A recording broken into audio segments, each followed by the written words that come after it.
Yo, what up?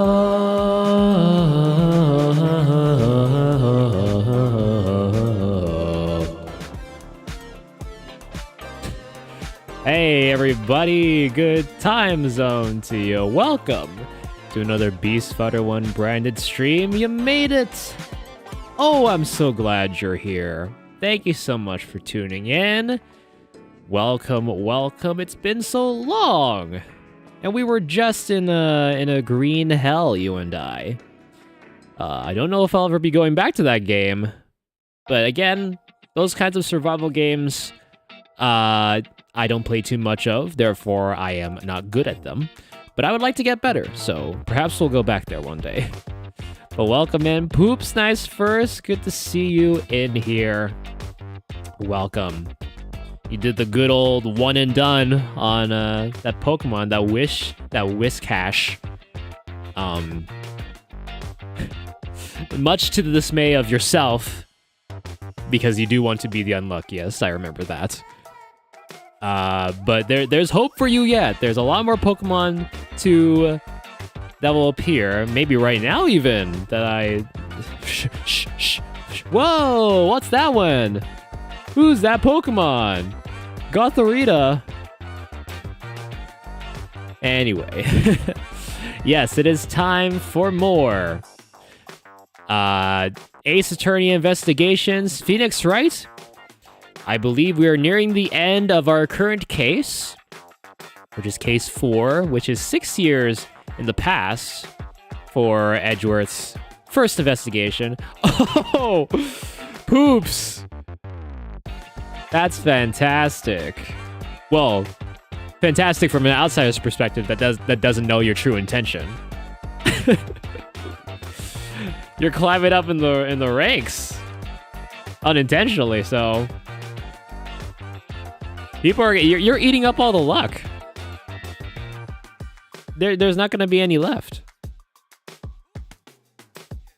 What's your capture rate now? I would really like to know. Your success rate is currently 22.45%.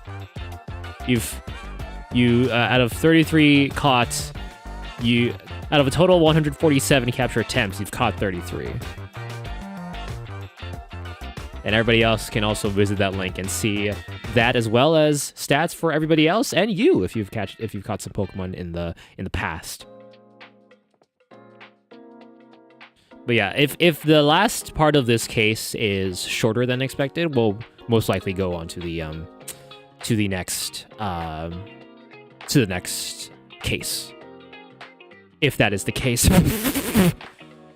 I had a time and a half trying to do some things in OBS yesterday because I wanted to create a new scene collection, which is basically what all of this is, you see. I wanted to duplicate it and build upon that to do some testing for stuff. May not be for the April Fool's stream. But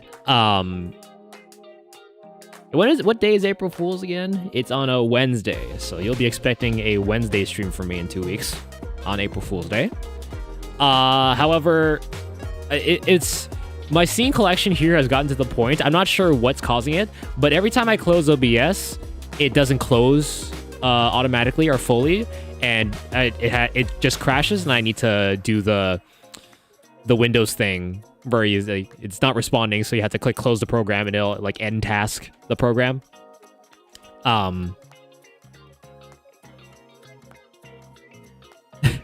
Task Manager. Well, no, I didn't have to go into Task Manager. I had to.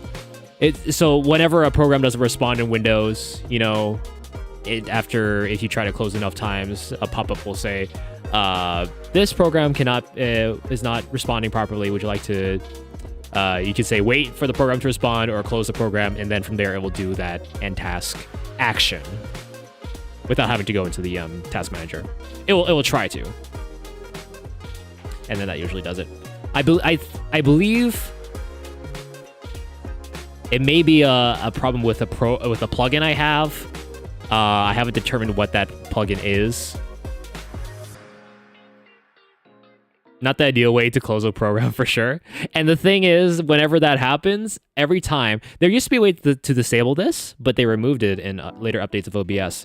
But OBS, before it opens, will say, OBS didn't close properly. Would you like to run in safe mode or run normally? And that happens every time. There was a way to disable that, but they removed it. So that is a little frustrating.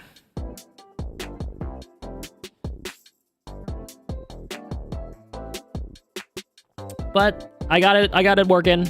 I'll be working on April Fool's stuff. I was reminded that it was going to be April Fool's soon, because I really have not been working on it. Because usually, if you've seen my April Fool's streams before, you'll know what is in store. You may know what's in store, but you might not know who is in store. But you know what is in store? Our charity fundraising right now, all of this month, for the rest of March, for Dames for Games, a non-profit organization empowering women in the games industry and promoting them both playing games and making games. We are raising money for them all month long through the link in the pinned chat message wherever you are watching, or on screen by scanning the QR codes here and here, wherever they are available to you at the time.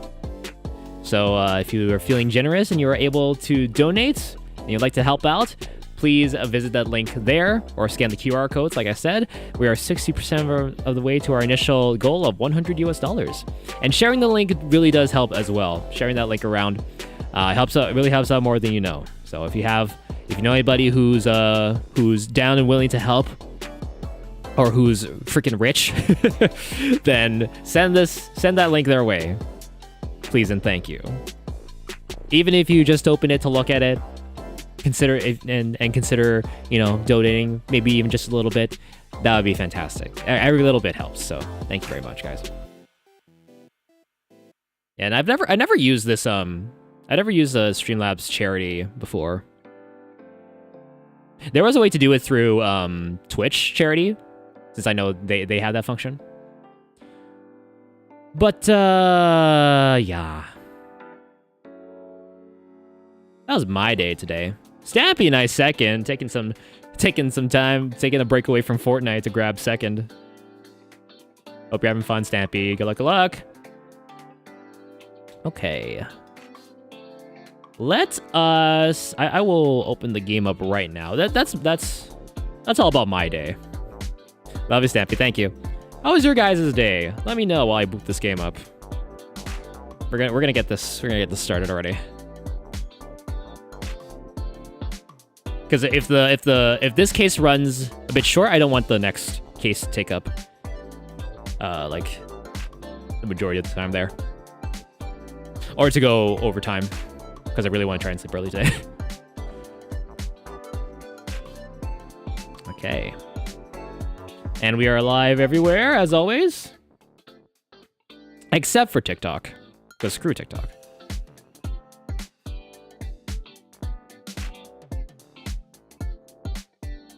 I do like the music, by the way. I broke out the hi-fi playlist. Boom, boom, boom. And I got fruit. A lot of yellows and oranges in there. There's some grapes down at the bottom.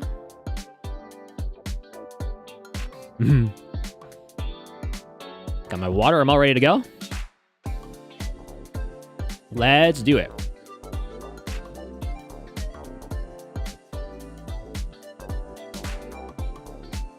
Okay.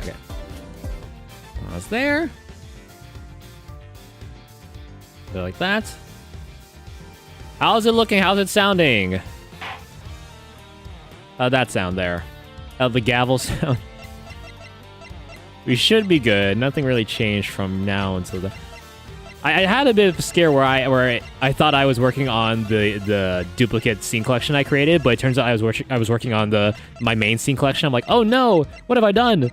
But turns out OBS thought of that, and they have in your scene collections folder, they have a backup that they save at the same time, so you could just change that file from like .json.back, which means like backup, and then remove the BAK extension, so it's just JSON.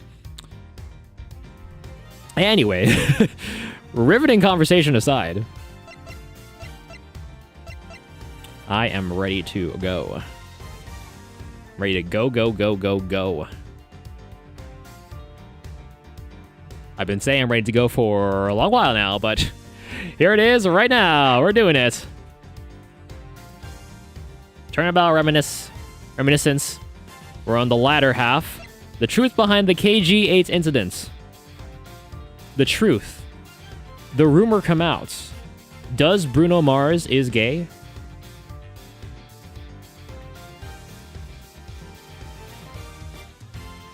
Okay. Right. Ladies, check one more time here. Randy, nice third. Good to see you, man. Congratulations. Thanks for tuning in. You're just in time. We're about to get started. How you doing, bro? Hey, here we go. Episode 4. Playing it right now. Boom. And away we go. God is dead, but you're not, so keep running. All right. September 10th, 5:45 p.m. District Court, Defendant Lobby number 1. What is this incredibly overpowering sweet scent? It smells like flowers. What's up, Kay? Uncle Bad, is this it? Isn't that Detective Bad and Kay over there? It looks like she managed to escape the bailiff. No, that's not quite it. Aw, too bad, but it's so pretty. I think you're still a bit too young to be wearing that. But since you found it, I guess I can let you keep it. Yeah, thanks. I'll treasure it always. Those two seem to get along rather well. Oh, here. I've got something else for you. A pat on the head. Yay! Thank you, Uncle Bad. Swiss roll.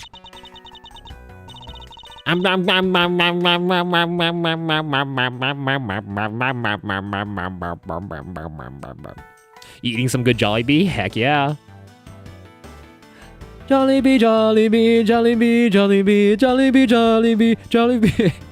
Oh man, now I want some. I want the chicken, I want the pies. Earlier, I ate one of these with Gummy.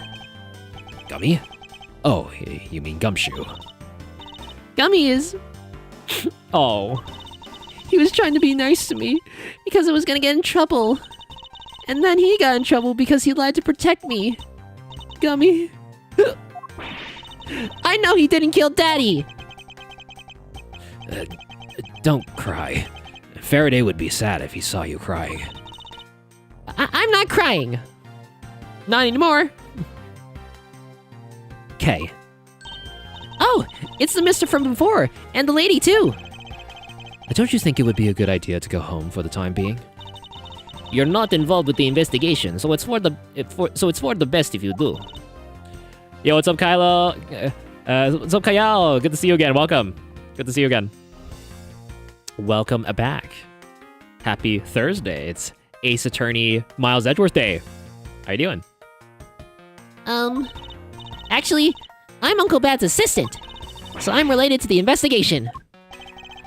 Is that so, Detective Bad? Yeah, I guess. What? You were just scolding us like kids to not mess up the crime scene, and now you let this child run free? Why? People are free to investigate things outside of the actual crime scene. You also had a few things she wanted to look into. Got a problem with that? I don't have a problem with that. But I am curious as to what Miss Yu is looking into. Uncle Bad, I'm gonna go look somewhere else now, okay? Alright. I'm counting on you. Oh, that's right! Hey, mister! Yes? What is it? I know Gummy really isn't the bad guy. I mean it. So, please, find the real bad guy, okay? I won't forgive whoever did this. But in the absence of the perfect piece of testimony and evidence, there is no one else who could be the true culprit other than Detective Gumshoe. She wandered off while I was pondering. People often do that, why? Oh, it's a mystery that I will never solve. One of the windows in this lobby is open as well. The air conditioner is working just fine in this room, so why did they open it, I wonder? Curious. Plant? This decorative plant's leaves are shinier than the ones in the plant in lobby number 2. That's probably because it is next to the windows where it is easier to photosynthesize. You may be right. Plus, the curtains are always drawn in lobby number 2. The caretakers of this courthouse don't think enough about the plants, do they? That's because they're the courthouse's caretakers and not a bunch of botanists. Botanists. Do you pronounce the T or not when you're doing that accent? Botanists. Alright, look at this window. Look at this window. I can see down the courthouse courtyard from here. What is that mess supposed to be? It's like an optical illusion. I believe it's supposed to be postmodern in design. More like thoughtlessness in design. Oh! Take that, architects. I can't disagree there. I can't disagree. This television is the same model as the one in the defendant lobby number 2. Looks like there are 2 rooms that are basically the same in terms of layout and supplies. Yes. The 2 rooms are basically the same, huh? Write that down. Oh, no. It may not look like much, but I find that ordinary tables like this one are very useful. I think it's time they bought a new one. I wonder if they will replace this table if I hit it enough with my whip. A much too heavy-handed method if I ever saw one. You're not one for the simple kind. What an incredibly strong-scented herbal tea. I fear that more than being relaxed, this scent may make one a bit heady. Make one a bit heady instead. Heady? You put in a special request for that. No wonder she's so violent. If she's been drinking this stuff the whole time. Neither woman should be allowed to comment on this particular topic. Ever. Oh, Edgeworth hates women. Edgeworth, how could you? That expensive painting is ill-suited to be hanging on the wall of this room. I wonder if a guard detail should be placed on it. Why do you say that? Well, a desperate low-paid detective might make off with it someday. You never know. She may be thinking about hiring a guard, but it's obvious she isn't factoring in that guard's salaries whatsoever.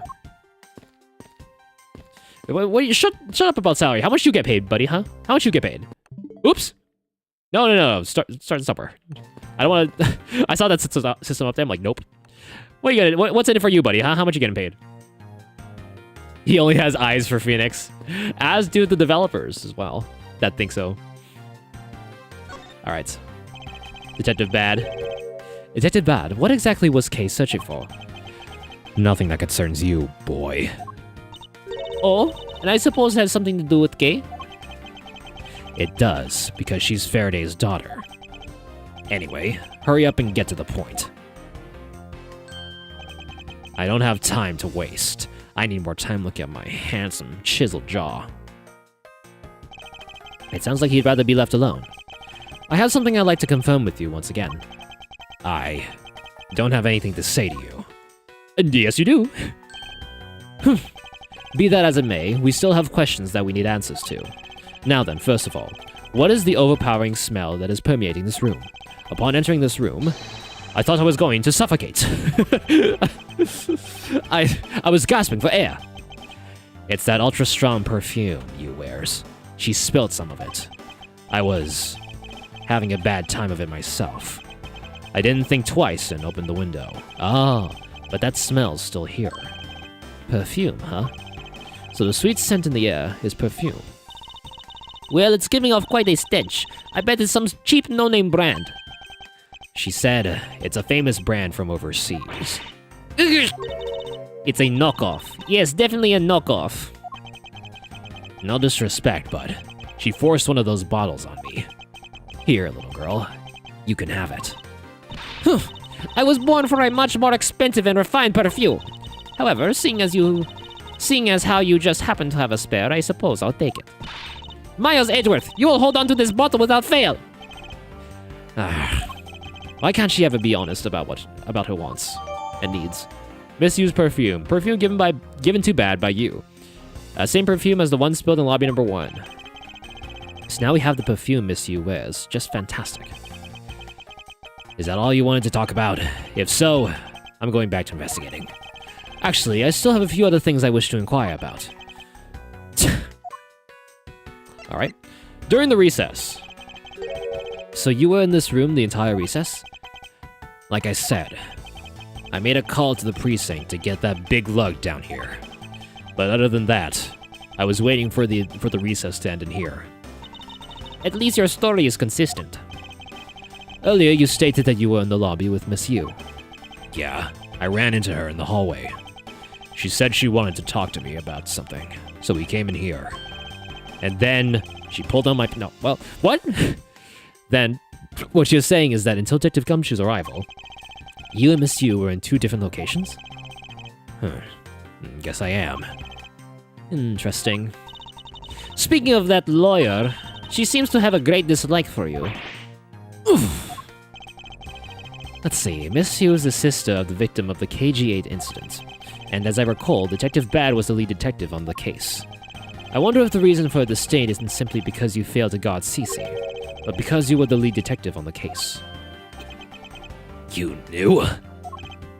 Pull down your what? What? What? What did I say? Who said that? What? Who? What? You're crazy. Oh, it's Edgeworth. I also know that today's trial involving the Kodopian embassy staff member is being referred to as the second KG-8 incident. Must be the winds. Yep, exactly. Absolutely. Now then, Detective, I believe it's time you were honest with me and told me the truth behind your relationship with Miss Yu and Mr. Faraday and the KG-8 incident. If you already know that much, I guess it'd be alright to tell you. Alright. Me!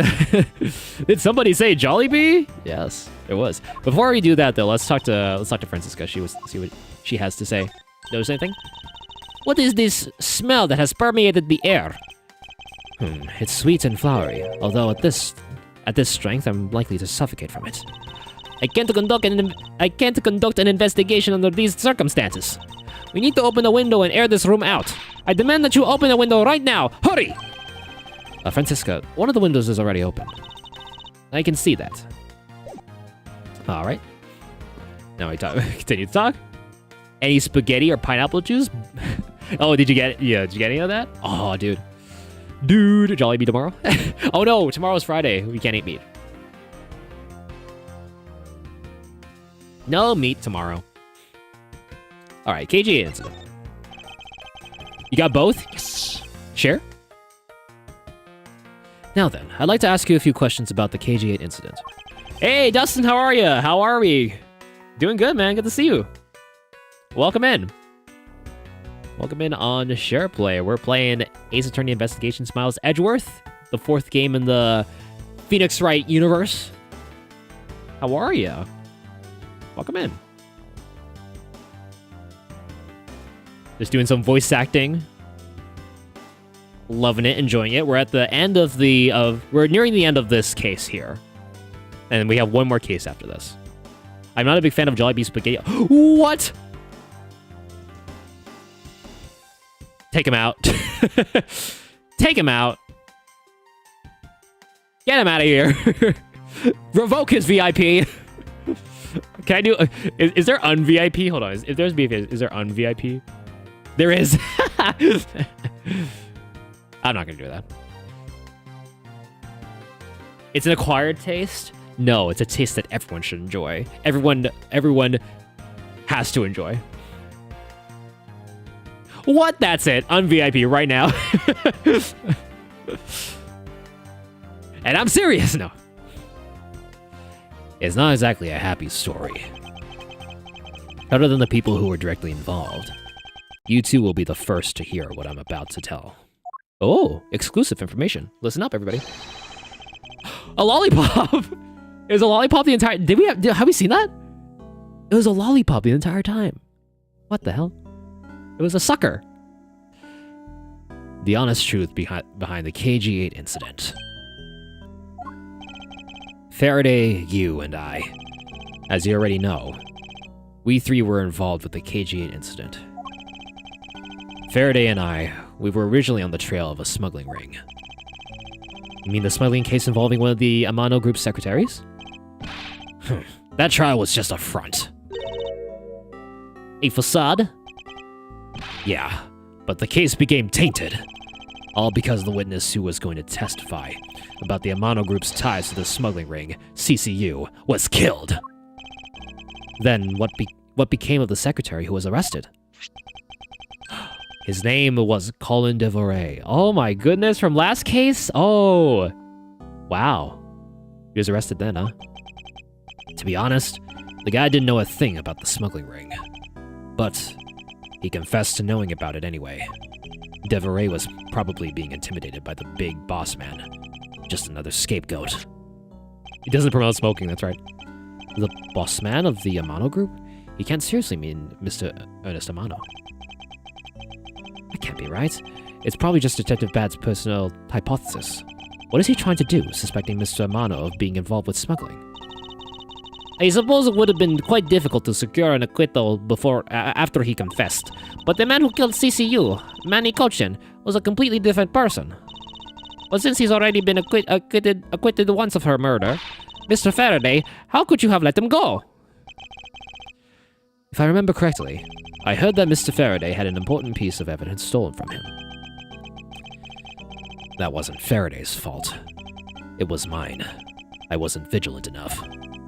Faraday, Cece, I was supposed to protect them both.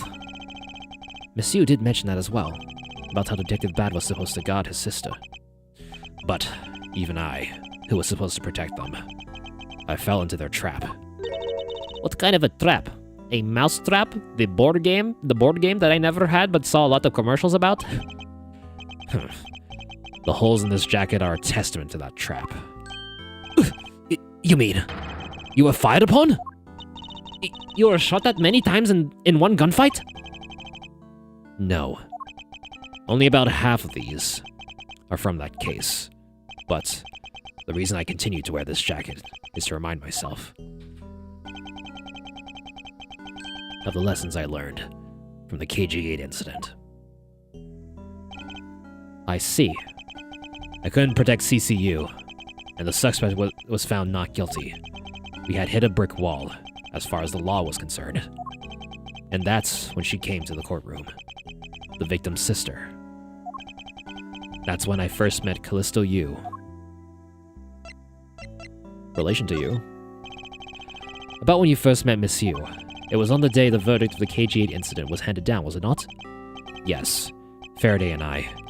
We apologized to her from the bottom of our hearts. It was all we could do. But just saying you're sorry won't bring my sister back, she said.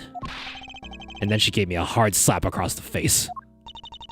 Well, she certainly had a lot of self-control to stop at just a slap.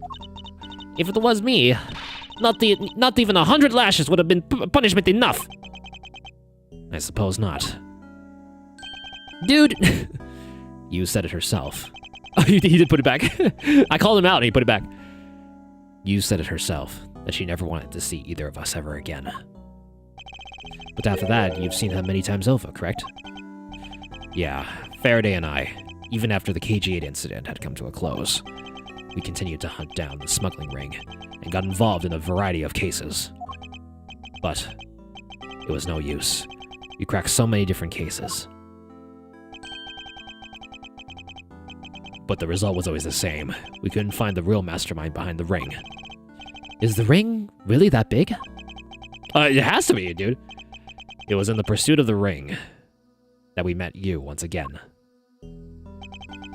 It was during another trial related to the smuggling ring.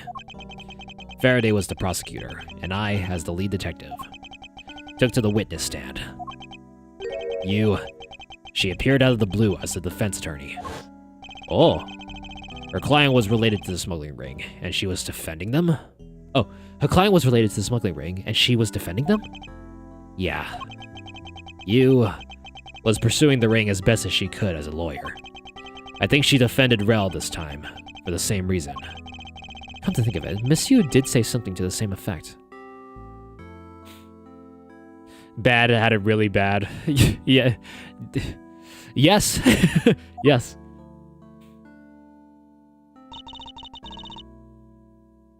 I have my own agenda. I'm still on the hunt for leads regarding the KG8 incident, alright?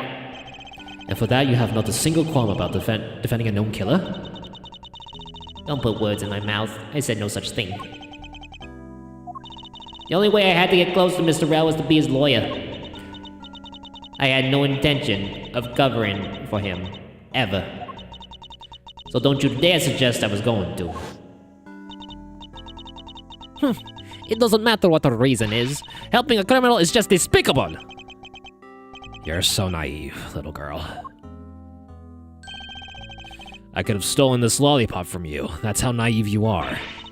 How dare you insult the daughter of a Von Karma? Just like us. You felt... you felt that she had hit the limit of what the law could do. That's all. The law is merely a tool. There is no limit to it. Only the skill of the craftsman. You two are still too young, but one day you'll know what I mean. But enough sidetracking. What matters is that we met you again in pursuit of the smuggling ring. That's all. Okay. Relation to Faraday. So what was your relation to Mr. Faraday? You even seem to know Kay fairly well. I met him when he was a rookie prosecutor. Known him ever since. And Kay, I've known her since the day she was born. Faraday and we cracked quite a few cases together. But you two seem to have made no progress at all in the Yatakarasu case. Did we touch a nerve? Idiot. I only have one thing to say to you. No one knew more about the Yatakarasu than me and Faraday. That's why I was called upon to testify in today's trial, to prove that Rel was not the real Yatakarasu, which I would have done if he hadn't turned around and accused Faraday.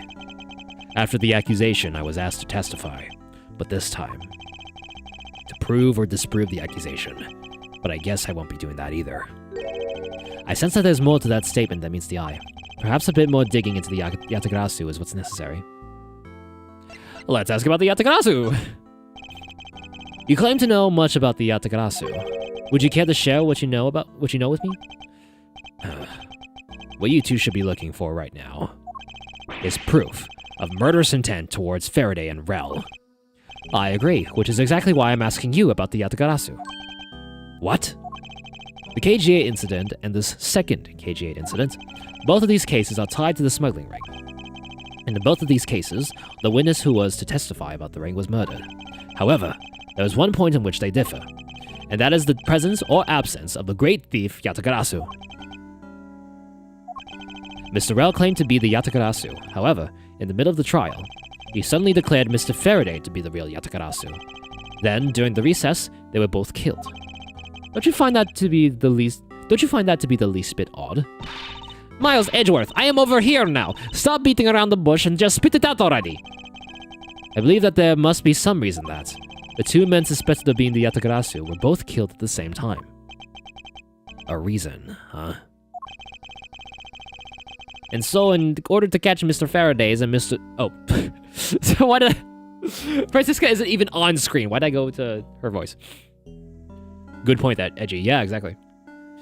And so, in order to catch Mr. Faraday's and Mr. Rel's cold-blooded killer, I feel that I need to learn as much as I can about the Yatakarasu. If it will help you solve this case, then I'll tell you. I'll tell you the reason why we've never caught the Yatakarasu. What was that sudden outburst for? You almost made me whip you by accident. Ooh! It still accidentally whipped me anyway. Accidentally. Good old edgy poo. There are three main reasons why the Yatakarasu will always be one step ahead. First, the Yatakarasu always knows the exact location of the target object. Second, the Yatakarasu always knows exactly how to disarm the security system. Third, the Yatakarasu doesn't leave a single shred of evidence behind, ever. I see. So those are the Yatakarasu's special traits. Sounds like an incredibly elusive thief. The Yatakarasu has never been caught on tape, never tries to draw anyone's attention, and would never do something as lowbrow as commit murder. That's how I knew that Rel wasn't the real Yatagarasu right away. But you can't use that sort of logic on its own to prove that he wasn't. Listen, little girl, I'm not done talking yet. What's different about this time was that evidence related to the smuggling ring was sent to the police, and the sender was none other than the one who infiltrated the Kadopian embassy, the Yatagarasu. It's about the vibes. With vibes in the line and $40,000. The Yatagarasu sent the evidence? Until now, the Yatagarasu would always publicize any corrupt dealings through the mass media. But not this time. The evidence this time was something only Faraday and I, and a select few others knew about. In that case, how can you be so sure that it was the Yatagarasu who sent it? That's easy. A special card that only the Yatagarasu uses was attached. And that's how I can be so sure. And just what sort of card is it? Here, take a look at this. Have a look at this article. We've seen this one before. Yatagarasu haunts embassy. The noble Yatagarasu, vigilante of the business world, reappears. Whenever the Yatagarasu wants to publicize something, a white card is sent along with the stolen information. But when we questioned Rel about what was sent along with the white card, Rel had no idea what it was. And that's how Detective Bad knew that Mr. Rel was a phony. Thank you very much. I have a much better understanding of the Yatagarasu now.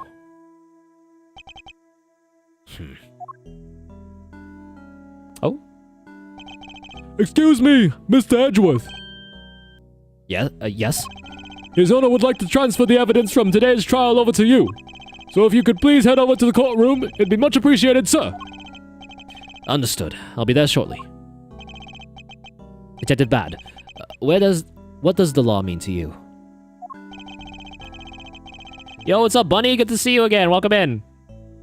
Thanks for tuning in. It's Edgeworth Day. It's Edgy Poo Day. How you doing? Welcome in. Happy Thursday. Finding the answer to that question is the only reason I'm still alive. I became a prosecutor to find the answer to that question myself, and to play a part in ensuring that all criminals everywhere are found guilty. Everywhere. Whoa! Back of the judge. The judge's bald head. Oh, it's you, Mr. Edgeworth. It appears that his owner is still a bit dispirited.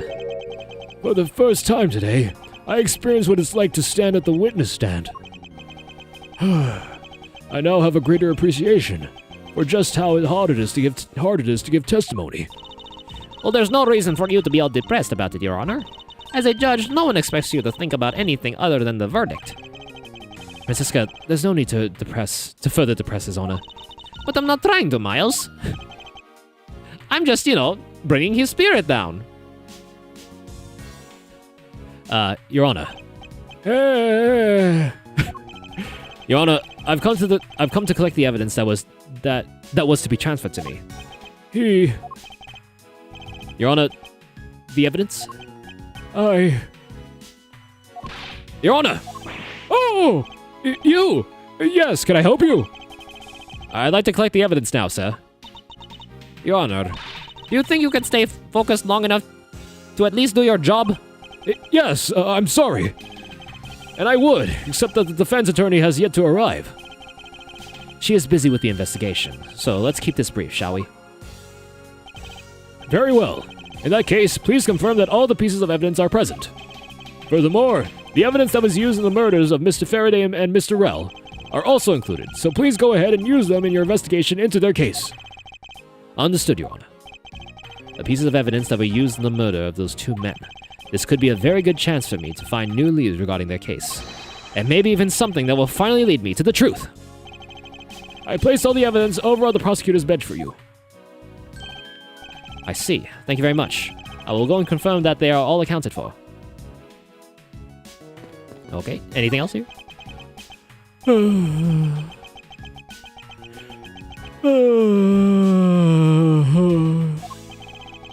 appear that the judge is still a bit dispirited. Stop that! You're being so depressing! Whoa! You should listen to her, Your Honor, before things go from bad to worse. Although it can't really get much worse for him other than to be whipped by her.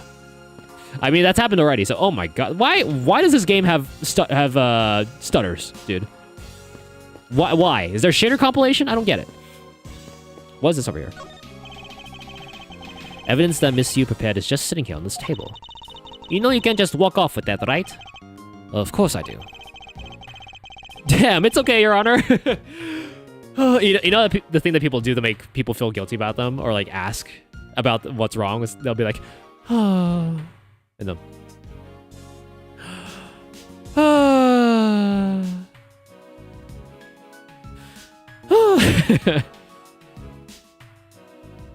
Hey, thank you, Artie. Thank you. Yeah, dude, no worries. Enjoy. Hey, it's going well. It's going well. Thank you for lurking. Thank you very much. Miss Yu must have been caught off guard by her client's sudden accusation. I wonder how she would have defended Miss Rel in that case if he was still alive. I could look at the stand. It's the witness stand. Oh, that? I hate it. the sigh. I'll make sure that each and every person that ever stands here will be found guilty. There are others besides the defendant that stand at this podium, you know. I don't care. Just make sure you never end up standing at one of these, or you'll be sorry. I'll keep that in mind. It's saying your attention farming isn't gonna work on me. Oh yeah, you're saying it. Yeah. You could tell. Because they'll be looking up and around for someone to notice. So this is the evidence related to today's Kodopian embassy trial from Mr. Faraday's bag. You mean that evidence bag that was on the table in lobby number 2, right? Yes, finally we can now take a look at the evidence itself, and not just data about them. Let's be sure to thoroughly examine them while we have the time. Agreed. I want to take a good look at all the evidence from the embassy murder, too. And why is that? Because I still don't fully understand what today's trial was about. Ugh! Don't point your crop at me just because you don't know something. And don't you try to order me around just because Papa chose you today. I see someone is still sore about not being picked by Mr. Von Kama. It's also real to see the knife up close. So we have the knife, the gun, an envelope. And what's this organizer doing here? Oh, that's right! I completely forgot to tell you. About what, Your Honor? They found Mr. Faraday's personal organizer inside the evidence bag of his. Detective Vad requested it be passed along to you. He said it would help the investigation. Detective Vad said that? What a strange stroke of luck.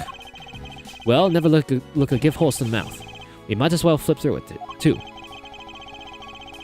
Yo, what's up, Hi-Fi? Good to see you. Welcome in. Thank you for the follow, by the way. Oh, that's a big one.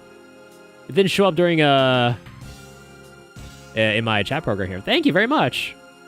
Hello from Threads. Thank you for following from Threads. Thank you. I appreciate it. How you doing? Welcome in. Is that Columbo? Or is that the streamer themselves from this channel?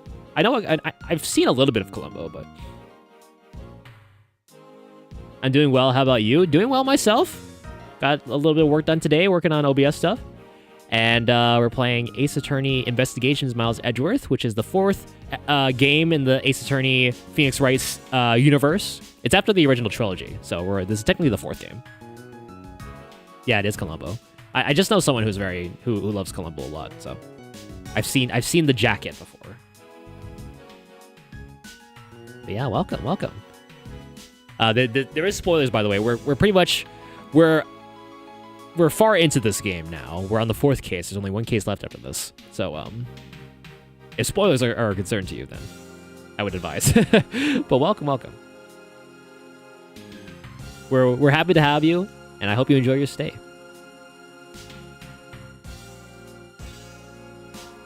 Okay, let's continue. I've been doing a lot of voice acting, so it's gonna be a little bit hell on my voice, but I think I'll manage. Milk and Granny, yes. All right. So let's see. Let's go from top to bottom here, and then we'll look at the organizer last. Let's look at the gun. This gun. It was originally used to kill the Cadopian embassy staff member. When the crime was reported, the responding police found Mr. Rail still holding it, which led to his immediate arrest. And then, this gun took the original shooter's life. How ironic. Indeed. There doesn't seem to be anything else we can learn from this piece of evidence. Okay. The knife. And yes, as Randy demonstrated, you could also catch Pokemon. When they appear, you can catch them using channel points. There's also stuff you can do with channel points as well. Other things you can do. But for now, we'll spawn another Pokemon and see who wants to take that. It's the knife that was used to kill Mr. Faraday. Who would have thought that there's such a beautiful piece of art could be used for such a cruel act? Lizard. Yep, lizard as well. And it's never crossed your mind that you use your riding crop for the wrong purpose? Meteor happens. Mr. Faraday's organizer. It appears he was in the habit of using it. It looks like he wrote his strategy for getting Mr. Rail convicted down in here. Oh, shoot. I have collected the evidence I need to prove that Rail was the killer. Between the handgun Rail had on him when he was arrested and the surveillance tape, I should be able to prove that he was the one. Oh. And the surveillance tape. Oh, we haven't looked at surveillance yet, I don't think. It appears that Mr. Faraday honestly believed that Mr. Rail was the killer in the case. The sound of his handgun going off was recorded with superb clarity on the surveillance video. I also have evidence that I can use to prove that Rail was not the real Yatagarasu. It would also appear that he had proof that Mr. Rail was not the Yatagarasu. No matter how he may try to play it, as long as I have the Yatagarasu's key, I could prove he's a phony. If I present it to him in court, it should clear everything up. And he apparently also had a very definitive piece of evidence. A key. It's been a long battle. I hope that this will finally bring it to an end. Yes, I believe that Mr. Faraday was well prepared. To discredit any claim Mr. Rail may have made about being the real Yatagarasu. And he had the way to prove that Mr. Rail was the guilty party in the embassy murder. His organizer is a clue straight from Mr. Faraday. I'll have to take my time and give it a thorough read later. Okay. Got that down? Look, there's a picture stuck between these pages here. Oh, that's the key. It appears to be a key. And a rather ornate one at that. Just look at the design on the handle. The craftsmanship is superb. Could this be the Yatagarasu's key that Mr. Faraday mentioned in his organizer? The Yatagarasu's key? Detective Bad said something earlier. What's different about this time was that evidence related to the smuggling ring was sent to the police, and the sender was none other than the one who infiltrated the Kodopian embassy, the Yatagarasu. The Yatagarasu sent the evidence? Until now, the Yatagarasu would always publicize any corrupt dealings through the mass media. But not this time. The evidence this time was something only Faraday and I, and a select few others knew about. Just noticed on your profile that you're also Canadian. Yes, sir! I keep ending up in Canadian Twitch channels by complete accident. Well, yeah, well, welcome. You're ending up in a lot more than I do. And Canada does rock, yes. Well, welcome. Oh, Newfoundland! Whoa! Hey! That's somewhere I've always wanted to visit. I'll be honest. Well, hello from Toronto. Or as we say, Toronto. Because we don't have time to say the full thing. Hello, fellow Canadian. Great voice acting, by the way. Thank you. I try.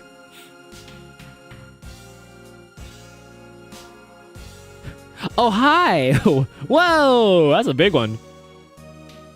That's a big one. Thank you. I'll have to check that channel out myself. Conquer Chimera. Chimera. It's just like... I can do it here, too. I can do it like...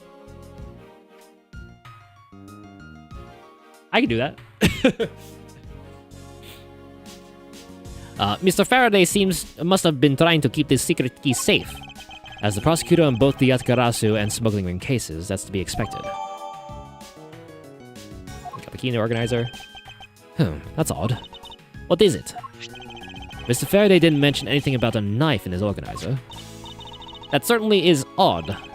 The weapon that was used to kill the Cadopian Embassy staff member was the gun. But if that's the case, then where did the knife that was used to murder Mr. Faraday come from? Isn't it obvious? It was brought into the courthouse by Mr. Rel. That's the only logical conclusion, right? No, because it's not that easy to smuggle a weapon like that in here. Every person who enters the courtroom doors is checked thoroughly for contraband. Furthermore, the suspect was handcuffed, making it impossible for him to bring a knife as large as this inside. In that case, how do you suppose this knife ended up inside the courthouse, huh? You tell me! If you're such a smarty pants! I need to think carefully here. There's nothing related to the knife written anywhere in Mr. Faraday's organizer.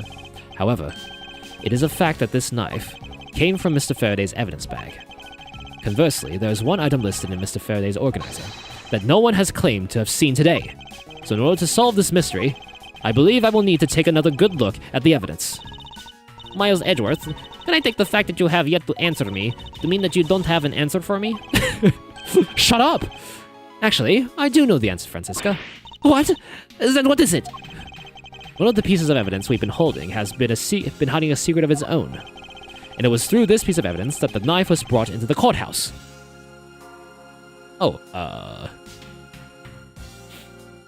Sorry, Jerome, the frog is cuter. Oh. Yeah, well, I'm not looking very cute right now. I'm gonna go. Come on, I could be cute too. Maybe, I don't know.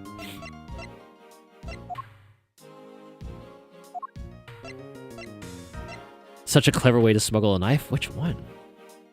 Which one, though?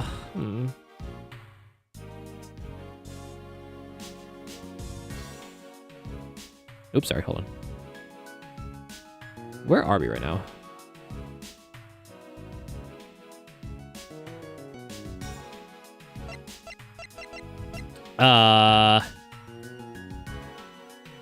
Blah.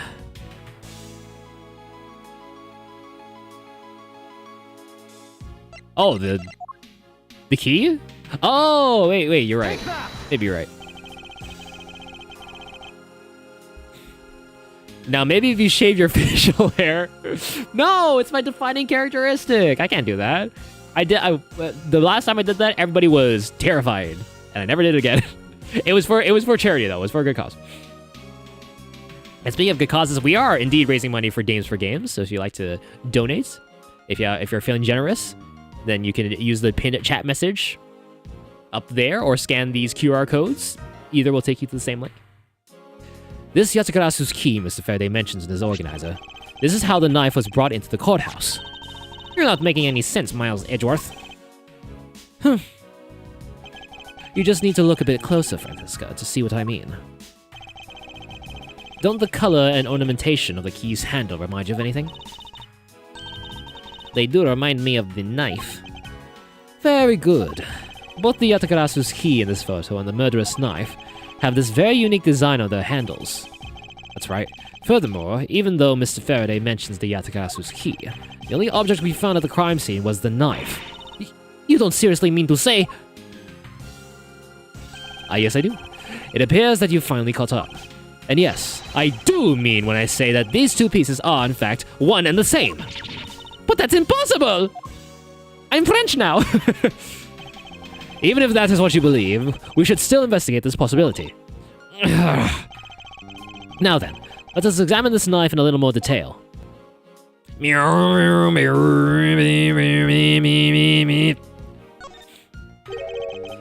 It's the weapon that was used to kill Mr. Faraday. The handle and the blade itself both have beautiful designs worked into them.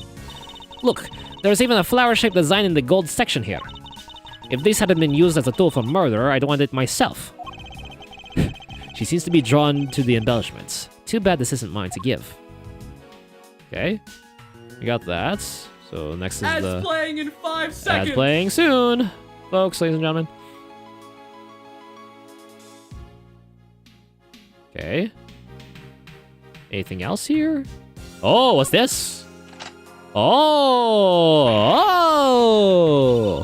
I can't believe it turned into a key! To think there was such a trick to this thing! So the weapon used to kill Mr. Faraday is actually the key the Yatagarasu stole. This piece of information is more critical than anything we've learned up until now. Yes, dude, let's go! Frankly, I'm shocked. Mr. Faraday only mentioned the key aspect of this piece of evidence in his organizer. It's possible that even he had no idea the key was hiding a knife blade inside. But if that's true, then only someone who knew about the key to knife trick could have killed Mr. Faraday.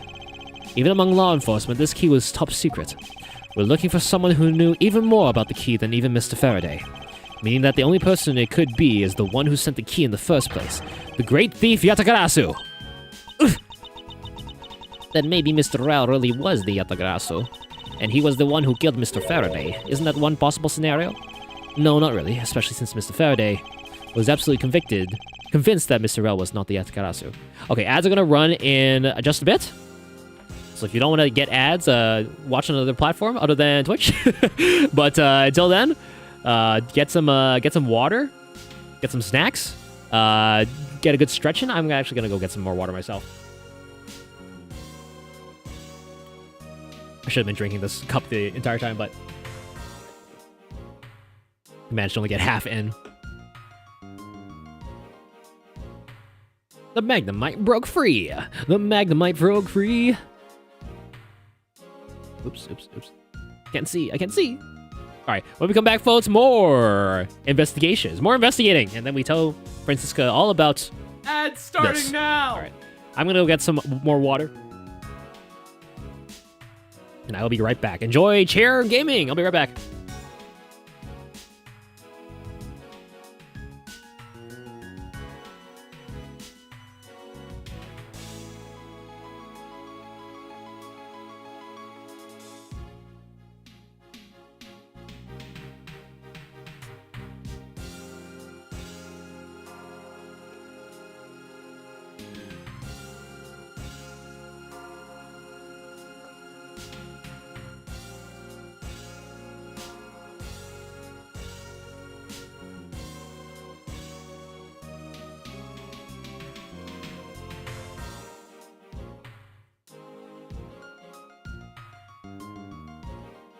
I'm back. Okay, gonna shower. Enjoy your shower. Enjoy water and enjoy water at shower. Enjoy water in two places. Good time for fruit and snack break.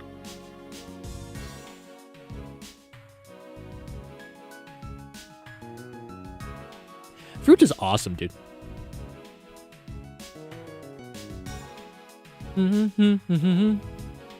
Oops. Hold on. I forgot to do this. I agree. I concur. Which sounds like you'd be like which sounds like you were disagreeing with what I said, but no, concur is to agree. Bananas and avocados. I'm not an avocado kind of guy, really. I'm not what the people complain about when they say you Zoomers in your avocado toast.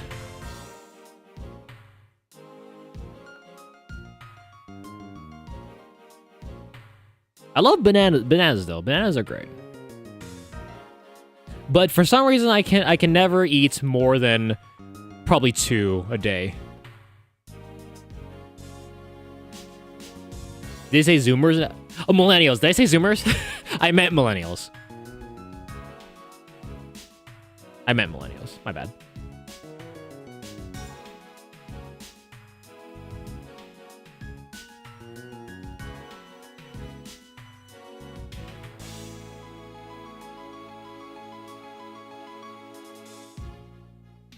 You're right. Yeah,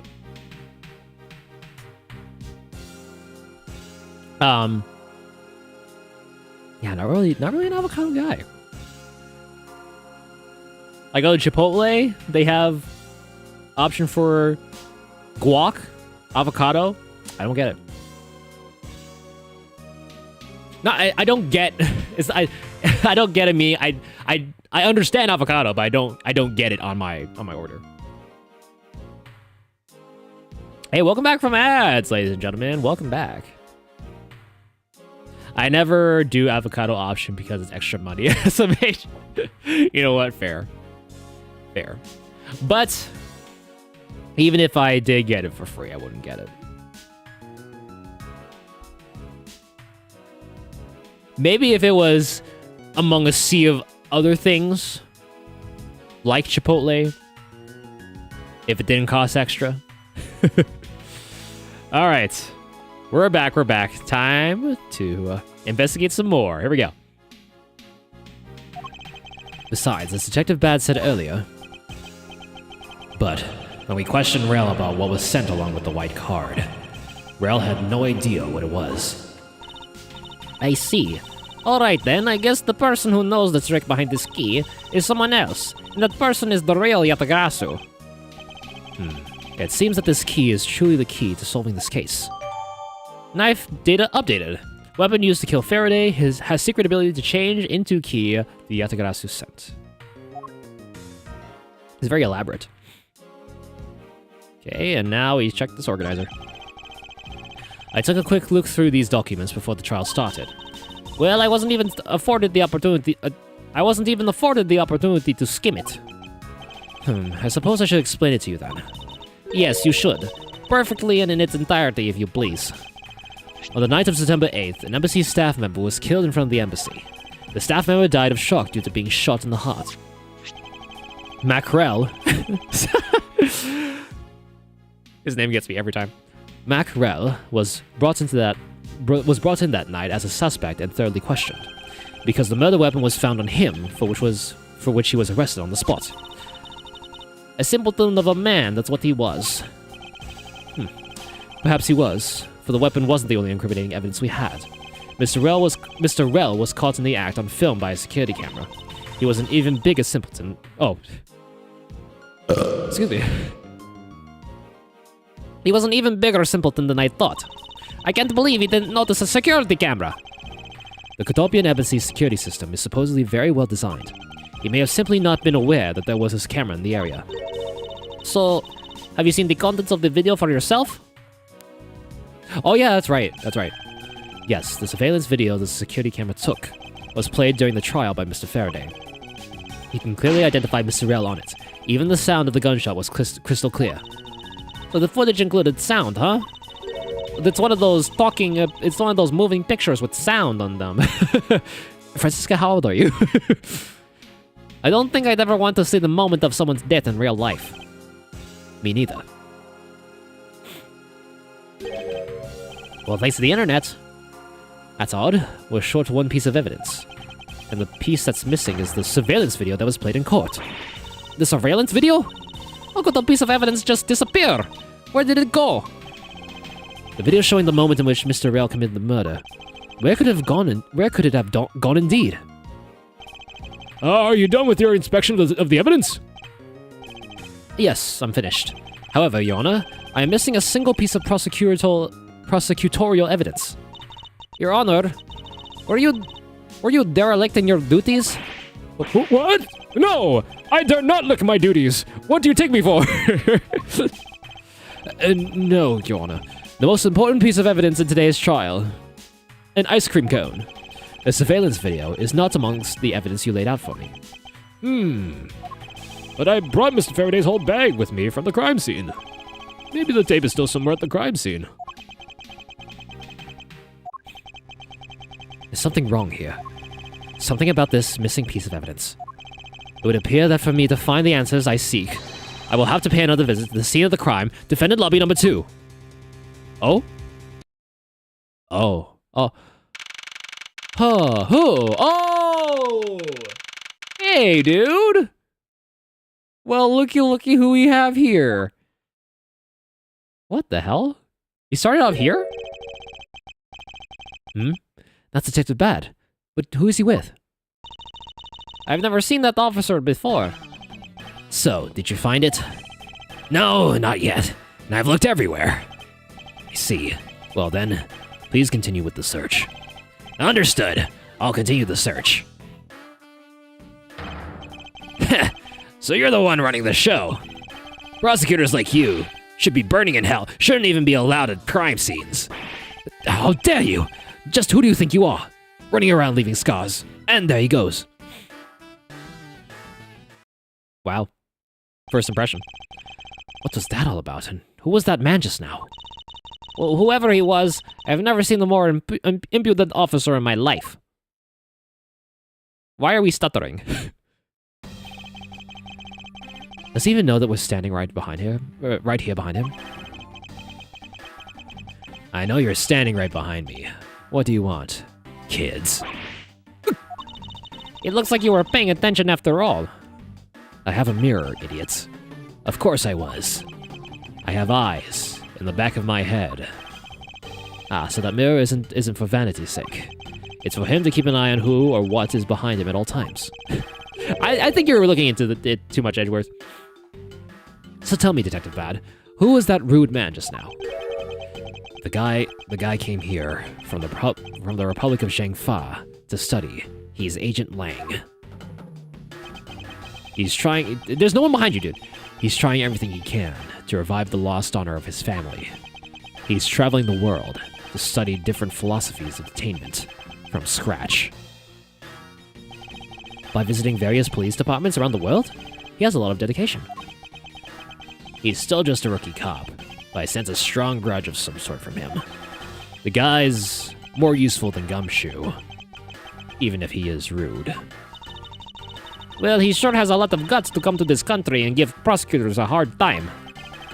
I agree. However, I can think of one young lady that statement also applies to. Oh! Is you? No, I got it. Francisco. Anyway, what was that agent looking for, Detective Bad? Earlier, the little girl was poking around in lobby number 1 as well. Like I said before, it's got nothing to do with the two of you. I highly doubt that has nothing to do with me. Fine. If this is the game I must play, then I will take this opportunity to draw out what he's been hiding and what happened in this room straight from him. Oh? Do we need to look at stuff again? Let's look around. That is one tiny TV. Tiny? Oh, no. Detective Gumshoe was rather shocked at this and said it is huge compared to his own. Ha! Anything you compare with something he owns is always seem grandiose. Speaking of grandiose, I'd say that ego of yours could use a little deflating. Like a balloon. Was this table here all along? I suppose so. What? Well, clearly it's out of place. When you take the sofa into consideration, the table is much too tall. I get the impression the two are not meant to be used as a set, Francisca. I knew that! It seems she's lost her calm sense of judgment in her eagerness to defeat me. And she never has. Oops! I need to go back in. I haven't done that before. Okay, let's look at this again. I wonder if the killer used these plastic bags in a flash of inspiration. With that, detective, I somehow doubt he's that quick-witted. So you're saying that the crime was thought out in advance? With that, detective, I somehow doubt he's capable of making such a complex plan. Francisca, when will you learn to take responsibility for your statements? For your actions? Oh, dude. Dude, I'm sick of this. Okay. This decorative plant's foliage is quite nice. It's actually soothing to be around it. Perhaps I should purchase one for my room. Okay. That's all. The curtains are shut tight. The color of those curtains is rather gloomy. For a place where people's lives are in the balance, they could have chosen to hang something a little more cheery, you know? I know. However, I think the designer had more things to think about than the lobbies. Well, as a Von Karma, I would afford any location related to the law extra attention to detail. A bit obsessive, aren't we?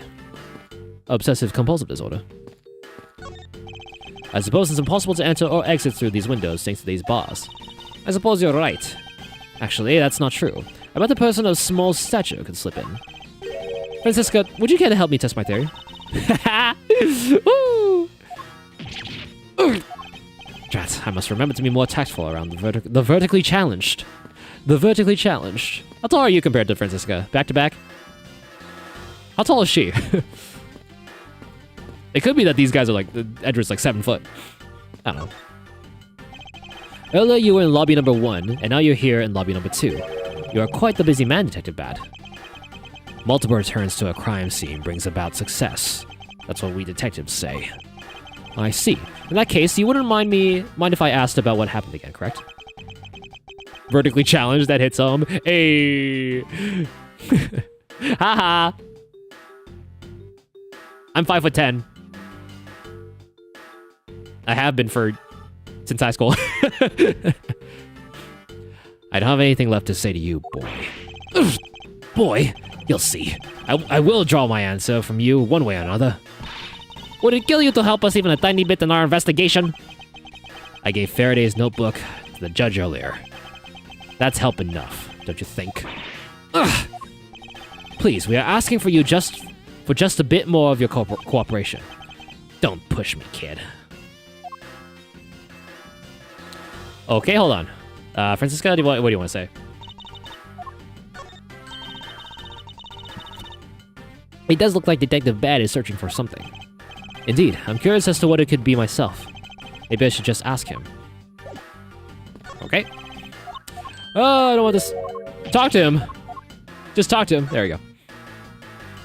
Time of the murder. I'd like to ask once again about what happened around here at the time of the crime. I refuse to answer. Any more investigating you do would be a waste of time. What? Besides, how am I supposed to answer questions about things I don't know about? Things you don't know about? Aren't you supposed to know everything? He should. Wait, is it possible? Maybe he doesn't know about the trick behind that piece of evidence. I should try showing it to him. It may prove to be the key to getting some answers from Detective Bad. Alright. Let's show that. Everybody show that knife! The key, right? This one. Detective Bad. Did you know of the existence of the item in this photograph? Of course I did. It's my job to know everything related to the Yatagarasu case. In that case, let me ask you something. Did you know that the knife that killed Mr. Faraday and this Yatagarasu's key are one and the same? What? That's impossible! It looks like he didn't know after all. This piece of evidence, which we call the Yatagarasu's key, is actually a well-camouflaged knife. Mr. Faraday was planning to use this Yatagarasu's key to prove that Mr. Rell was not the real Yatagarasu. Isn't that correct? I guess so. One hot shower later. What knife? What? All I see is a key. Yeah, so before the ad break, we found out that the knife could turn to the key, vice versa. Yeah. Welcome back, Randy. Welcome back. Was it a nice shower? Not too hot of a shower. You're gonna dry your skin out.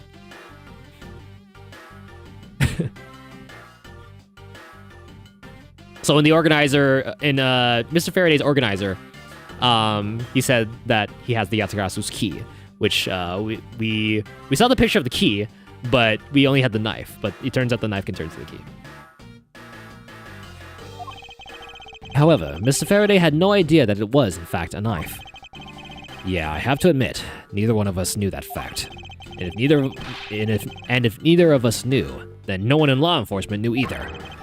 How did we miss something as big as this? I noticed that since a little while ago, you appeared to be searching for something. I presume that this key is what you were searching for.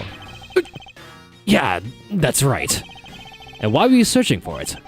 Because I promised Faraday. I promised that I'd protect that key with my life. But after he was killed, the key disappeared from Faraday's evidence bag. Who would have thought that the key is what took Faraday's life? Detective Bad. So that we may find the truth, please, testify for me once more. Alright. But it doesn't matter how many times I tell you about what happened. Nothing will change. Okay. Then we shall do that. Time of the murder. Detective Bad, I ask that you please testify once more about what happened in lobby number 2 and what you experienced in lobby number 1. My answer is still the same. And this is the last time I'm going to do this. That's fine, because I only need this one last time to clear everything up and find the truth behind this case. Alright, here we go. Here we go! Detective Bad's movements. I hope not the bowel variety. I was in lobby number 1, talking with you. We were talking about some trivial things.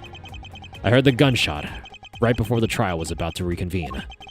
When we heard it, you and I immediately dashed out into the hallway together. I saw Gumshoe goofing around there, and then we all ran into lobby number 2.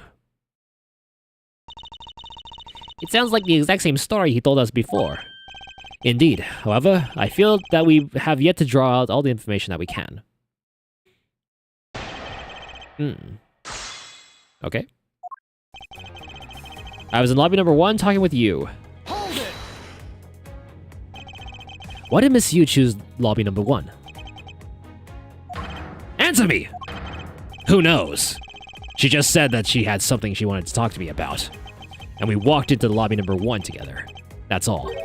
So his answer remains the same as before, I see. We were talking about some trivial things. Oh? Not being specific, are we? I was hoping you could expand on what exactly you were discussing with Miss Yu. Trivial stuff. It was nothing important. That's for me to decide! Hey, yo, can't stay long, but I really hope you're enjoying the game. Edgeworth is my fave. What's up, Rybaru? Thank you so much. I am enjoying the game thus far. Thank you for dropping in. How are you doing? Edgeworth is my fave. Yeah, well, he is a handsome dude. And this is 6 years earlier. He looks the same. But yeah, this is my first time playing through these games. We finished the original trilogy, so now we're on this. I'm doing great today. How are you? I'm doing well. Hope you've been all right. Otherwise, yeah, we've been doing a lot of voice acting today. My voice will pay for it, but I'm holding through. So we're getting to the end of this case here, case 4.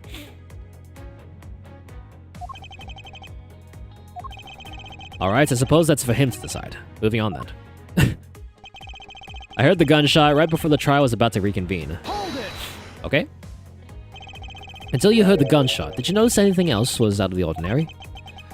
I didn't hear any other strange sounds until that gunshot. If the gunshot Detective Bad heard was really the one from the murder, that would give the other piece of evidence an entirely different meaning. I ask that you please amend your testimony with that statement just now. Sure. I didn't hear any other strange sounds until that gunshot. Hold it! Okay, press that. That's a new one.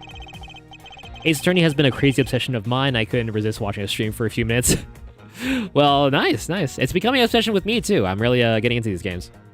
I'm getting smarter at them too. I'd like to think. I'm kind of bad with these kind of like puzzles games, but there have been some sessions where I'm like, oh, I kind of caught that right away. Other times I'll be stuck there for like 5 minutes. Detective Bad, you honestly don't remember hearing anything else? Yeah. Is it possible you were so involved in your conversation that you missed something? I've been a detective for a long time, and even if I were involved in something, I've got quite the habit of keeping tabs on everything that goes on around me. If there had been some other strange sound, you can be sure I would have heard it. I suppose with this detective, that's probably very likely. So the gunshot. Investigations is funny because it can be very annoying, but I automatically love it regardless since it's Edgeworth. It can be a little annoying, I will say. Some evidence can be a little like obtuse with the reasoning behind it. But you get it eventually. When we heard it, you and I immediately dashed out into the hallway together. Now, why did the two of you dash out into the hallway straight away? Because we clearly heard the sound of a gunshot, and we knew it came from somewhere nearby. And how'd you know that it was a gunshot? In my line of work, you hear enough of them to know. I suppose it's only natural for a detective to know what a real gunshot sounds like. But given the circumstances, the only person I could think of whose life would have been in danger was Faraday. That's why I ran into the hallway right away and headed for where he was. I saw Gumshoe goofing around there, and then we all ran into lobby number 2. Hold it! Detective Gumshoe was there in the hallway? Yes. Why didn't you attest to that earlier? When I saw Gumshoe, it was after I had heard the gunshot. Having seen him then didn't change the fact that he still could have done the deed. Ugh. It sounds exactly what Detective Bad told us before, however. Is there something in particular we should be asking the detective about? There just might be. No one knew that the knife is actually the Yatagarasu's key. Reflecting on that, perhaps there are other things that we now know, but Detective Bad doesn't yet. Yes, that should be my angle of attack. Okay, so it was this statement that was added. I didn't hear any other strange sounds until that gunshot. Oh, that's right. Because it wasn't. Because it wasn't. Oh, okay. Yes. Balloon. Objection! Yes, you're right, Randy. Yes. Detective Bad, does this balloon fragment remind you of anything? It's the same color as the one Kay was holding. Oh, so you know about that girl's balloon? Yeah, I was sitting with her up in the gallery during the recess, just before we split up. I filled that balloon up for her. Well, as you may have already surmised, this piece did indeed come from Kay's balloon. So, what about the balloon? I wonder if you might remember hearing this balloon pop at some point. What are you getting at? This fragment was found in the hallway right in front of lobby number 2. Furthermore, it was the sound of this balloon popping that the judge mistook as a gunshot. Oh, so the sound that the judge heard was not actually a gunshot, huh? On top of that, His Honor said that he heard that balloon pop about 20 minutes before the trial was to reconvene. Yes, which means that His Honor heard the balloon pop in the hallway when you were in lobby number 1, Detective Bad. And if you were in lobby number 1 at that time, you were close enough that you should have heard the balloon popping as well. So? Don't give me a so! We just proved that there is a flaw in your testimony. The crackling of the truth is louder than the sound of your sweet naivete cracking. And since you kids don't seem to know, let me fill you in on something. Did you ever stop to think why the doors and walls of this place seem so rugged? That's because they were designed to keep secrets from being leaked. Soundproofing. Like I need. What is that supposed to mean? The doors and walls are super thick. The window panes are double layered. To top it all off, even the curtains are made of a special sound-absorbing material. Then you mean... Since I was shut up in lobby number 1, there was no way I could have heard that sound. No! I knew that's what he was going to say. Did you? Really? Why are you surprised then? Then that means the scruff-faced testimony is completely useless. If the rooms are soundproof, then of course he wouldn't hear any sign of a struggle. Ugh.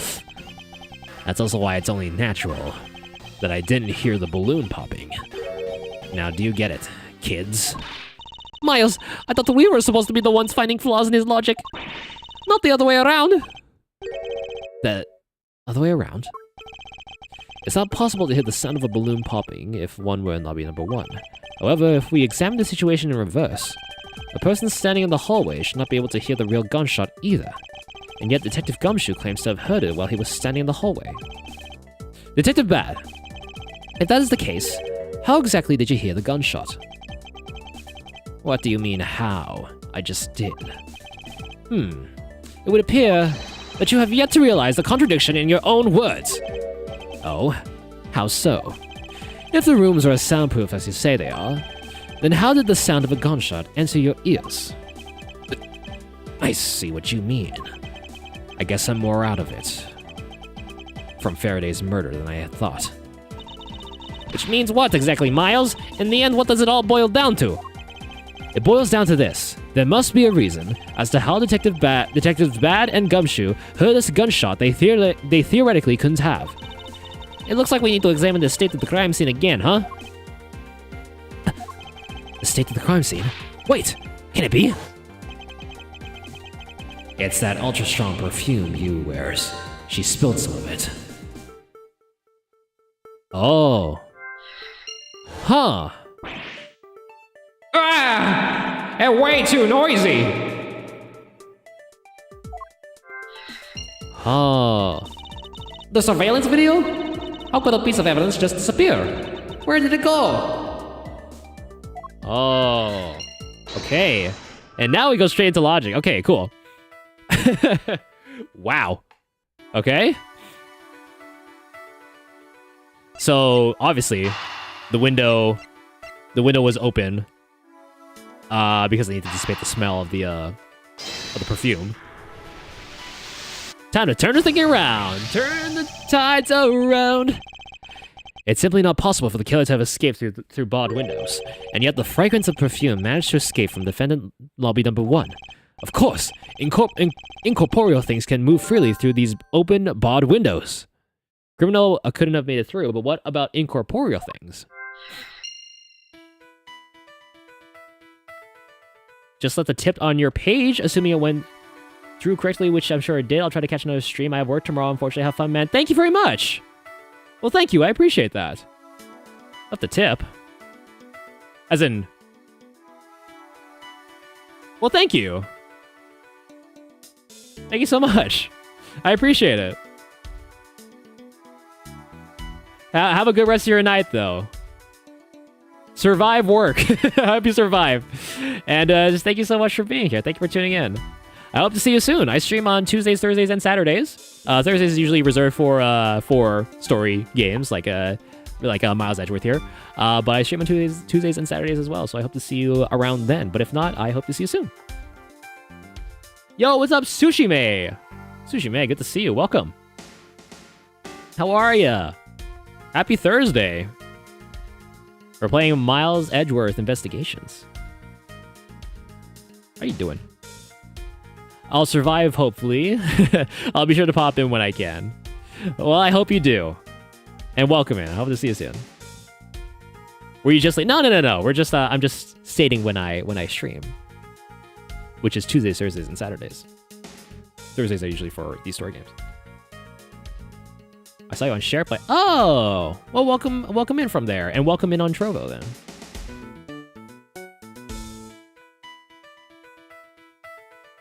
How are you doing? Welcome. I'm doing some voice acting on this game. Okay, so, and then we're using our logic here to connect two pieces of evidence here. So so if the window is open, then you can also hear the TV. Boom! There we go. There are some spoilers in this game. We are 4 cases deep into this game. Technically the 4th game in the Phoenix Wright Ace Attorney universe. So be forewarned. But welcome in. I hope you enjoy your stay. Now then, what else besides a smell can go both in and out of an open barred window? The answer is sound. So no matter how careful the killer was, if the windows were open, the jig would be up. And since the windows in both defendant lobby number 1 and the hallway were open, that explains how the sound of a gunshot could be heard in both locations. Yeah, there you go. And then missing evidence, gunshot can be heard. Obviously put these two together, and... Oh, it must have... Yeah, okay. The missing piece of evidence is a video that shows the moments in which Mr. Rell killed the embassy staff member. The sound of the gunshot left quite an impression on me when it played during the trial. The video should have been returned to Mr. Faraday's evidence bag for the recess, and brought back here. If it disappeared after that time, then it's possible that the tape is still here in this room. Eureka! The evidence that the missing evidence created for me is the gunshot sound that no one should have been able to hear in the first place. Miles, what have you been thinking about? We've been standing here for 2 hours. Stop wasting time thinking and let's start looking again. It's not a waste of time to think, for I have figured out where we should look. And where would that be? I believe we should examine the television. The TV? Well, you kids have fun. Go ahead and examine whatever you like. Investigate! Alright. I won't resist. Nook and Granny! Alright, let's take a look at the floor. No. The window, obviously. The window is wide open. The scent of flowers is being blown in from the outside. I think it softens the heavy air in here somewhat. Windows in both lobby number 1 and number 2 were opened. Maybe they were trying to air out the room, just like in lobby number 1. Or maybe they sought to ease some of the tension through some fresh air. With Mr. Faraday and Mr. Rell in the same room, I imagine the latter would be the case. But was there really a need to open the window just for that? Okay, so... this? It's a video player, and there seems to be a videotape inside. It looks like it. The tape must have stopped on its own when it reached the end. This tape, could it not be the missing surveillance tape? I suppose, but... Detective Bad, would it be alright with you if I verified the contents of this video? Sure, knock yourself out. Alright, let's rewind this and see what we have. Ooh! If I remember correctly, the footage of Rell killing the embassy staff member should be at about the 30-minute mark from the start of the tape. Understood. It should be about right. Now then, let's see. Oh, moment of truth. Oh! Hey! Francesca had to see that. Francesca, don't look! This is the footage of Mr. Rao shooting the embassy staff member. I knew it. The missing piece of evidence, the surveillance video, was here all along. The gunshot is especially memorable. You'll remember this for ages and ages. You'll tell this to your kids. This sound. What's the meaning of this? It appears that Detective Bad has figured out the true source of the gunshot he heard. With this, I think we can figure out the trick behind this double murder. You mean that you figured it out? You figured it all out then?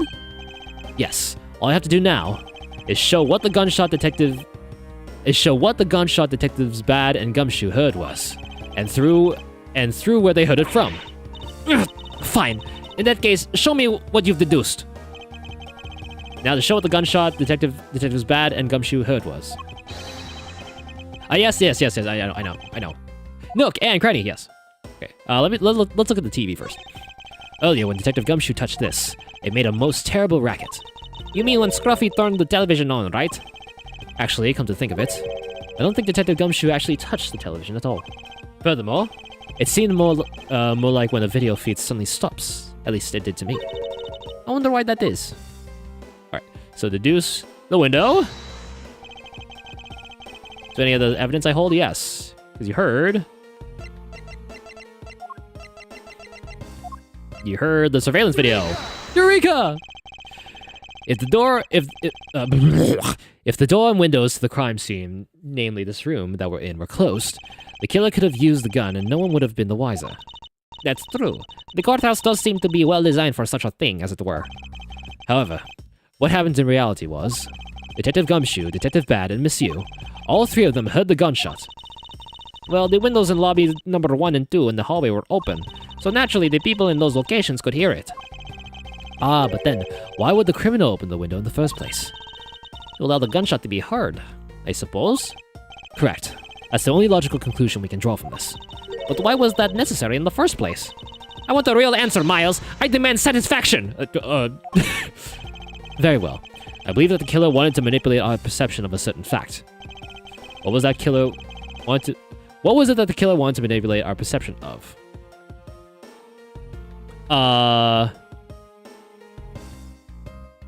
Probably...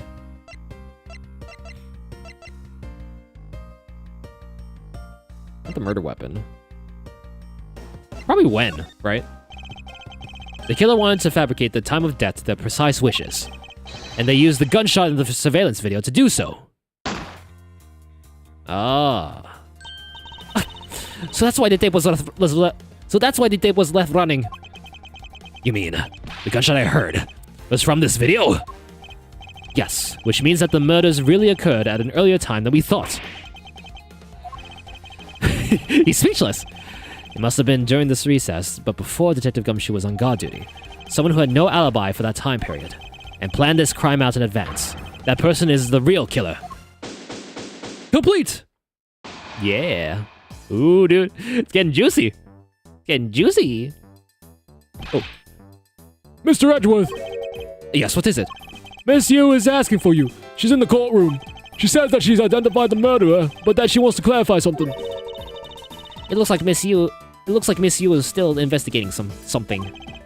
Understood. Please tell her that I will be right over. I'll come along. I want to hear what she has to say. Ooh. It appears that the time has come to uncover the truth. To be continued? What? There's another part? All right, we're continuing. We're continuing. Oh my goodness, we're continuing. Oh my goodness, I thought this was the last part. Oh my goodness, confrontation. Closely. Oh my goodness, dude, dude. I'm actually ecstatic about that. I thought this was the last part. Gotta save at least 3 times. You got it. There, at least 3 times. A 4th couldn't hurt. Okay. Whew. How are we feeling, folks? How are we feeling about that? What are we thinking, dude? What are we thinking? Oh, I think I know where this might be going. I might know where this is going. 6 to be sure? You're right, you're right. I think I may know where this is going, man.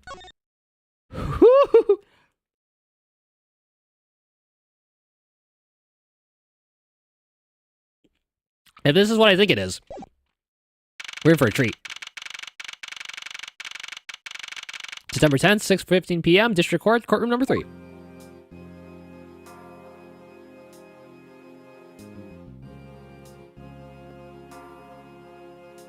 Manny did it. Hi, Kay. Kay, what's he doing here? Oh, hello, mister. I'm still investigating. But the object you're looking for has already... What? Kay, don't mind him. Please continue with your investigation. Okay, you got it. The judge did it. Yes. That's where he was the entire time. Detective Bad, haven't we already found what you were looking for? If it means I could keep her in the dark just a little longer, any little task will do. Oh, you're more sympathetic than I thought.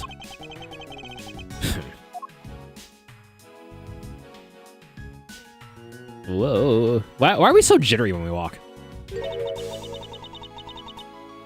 I've been waiting for you, Edgeworth.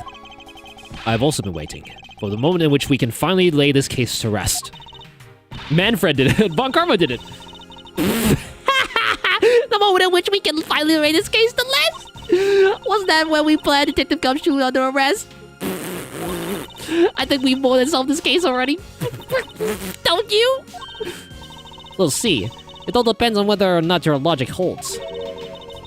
Oh, I see we even have a view in the gallery, and why, even Mr. Bad is here. A viewer in the gallery? I'm hardly just a bystander. I have a duty to see this case through to the end, no matter how it turns out. Oh, is that right? Anyway, I thought you might like to hear what I've slaved away to find out. I've taken statements on every single person's movements. During the time when our suspect was in the hallway, I also confirmed that there's no possible route of escape from lobby number 2. Therefore, the killer must without a doubt be Detective Gumshoe. And that's all you have? Yeah, that's all there is to my conclusion, in this case. Sorry, but I beg to differ. In a trial, there is always time for rebuttal, and we are standing in the court of law. It'd be more than appropriate to follow the rules of court in this case, don't you think? How absolutely like a rookie to think of such a thing! But alright, play along. I'll give you a proper testimony. If my logic is correct, then I've already won. All I have to do now is to prove it by showing who the real killer is. Okay, let's do it. Let's do it, dude. Oh, I'm excited. Oh, I'm excited. Misuse argument. Everyone, sans the suspect, has an alibi for when the gun went off. Furthermore, the areas around the crime scene have all been thoroughly investigated, right? I also confirmed that there's no possible escape route from lobby number 2, which leaves us with one unshakable conclusion, that Detective Gumshoe was the killer. Why is she holding in her laughter, dude? What's funny about this? Now that I have your testimony, I expect a good... Now that you have your testimony, I expect a good rebuttal, Edgeworth. But of course, there's no need to confront her logic head-on right now.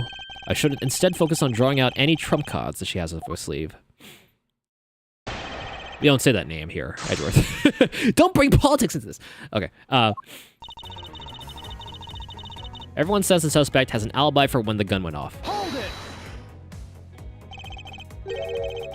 The suspect? But I thought that Detective Gumshoe's alibi has already been proven. Are you joking, Edgeworth? I assure you, this is no joke. Look, I know you heard from the judge earlier that the detective was in the hallway with Mr. Faraday's daughter eating a Swiss roll.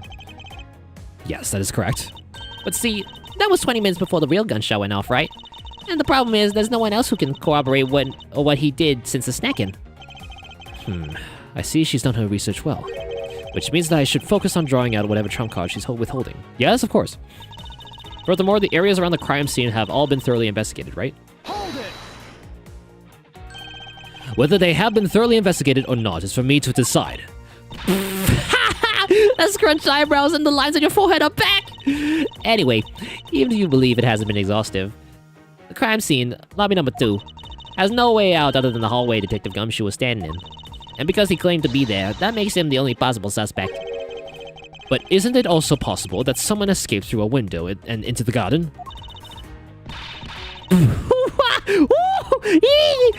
That's the first place everyone looks silly. The police aren't a bunch of lazy bums. They looked into every possibility, you know. Isn't that right, Mr. Bad? I'm over here. Yeah. There wasn't a scrap of evidence to suggest someone used one of the windows. There also weren't any footprints or anything in the courtyard garden. I suppose they really did check everything that could be relevant to the case. I can't catch anything, Sag. You're the opposite of Poops. Poops has been catching everything in one go. I also confirmed that there is no possible escape route from lobby number 2. Oops. Hold on. Hold it! Are you absolutely positive that there are no possible routes of escape? Of course I'm sure. And why are you so certain? This is a courthouse, the place where criminals are brought to be judged. If there was an escape route, I'm sure every criminal would be using it to escape. It's just common sense. Miles Edgeworth, I suggest you use a bit more of it in the future.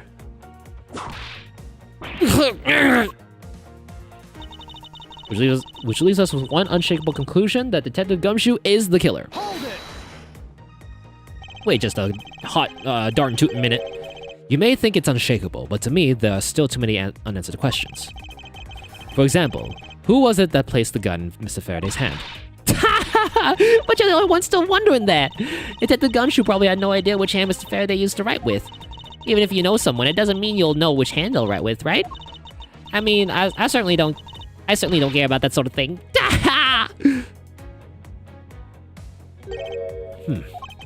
I'm not about to let her get a rise out of me with such a flippant statement. I suppose we really reached the end now. I already have my trump card ready. All that remains is to play it. But before I do, I think I should inquire into a little something about her argument. You said earlier that you confirmed the alibis of every person other than the suspect. However, I don't recall either Francisca or myself speaking with you about the subject. Ah, but there were witnesses. For you, there's your mentor who gave you an alibi. I see. As for little Missy, she came to the courthouse during the recess. And was stopped by a security guard at the door to the hallway. She gave him quite a whipping for that, or so I heard. I'm the daughter of Manfred von Karma. And I will not be forcibly stopped by a guard or a bailiff or anyone else.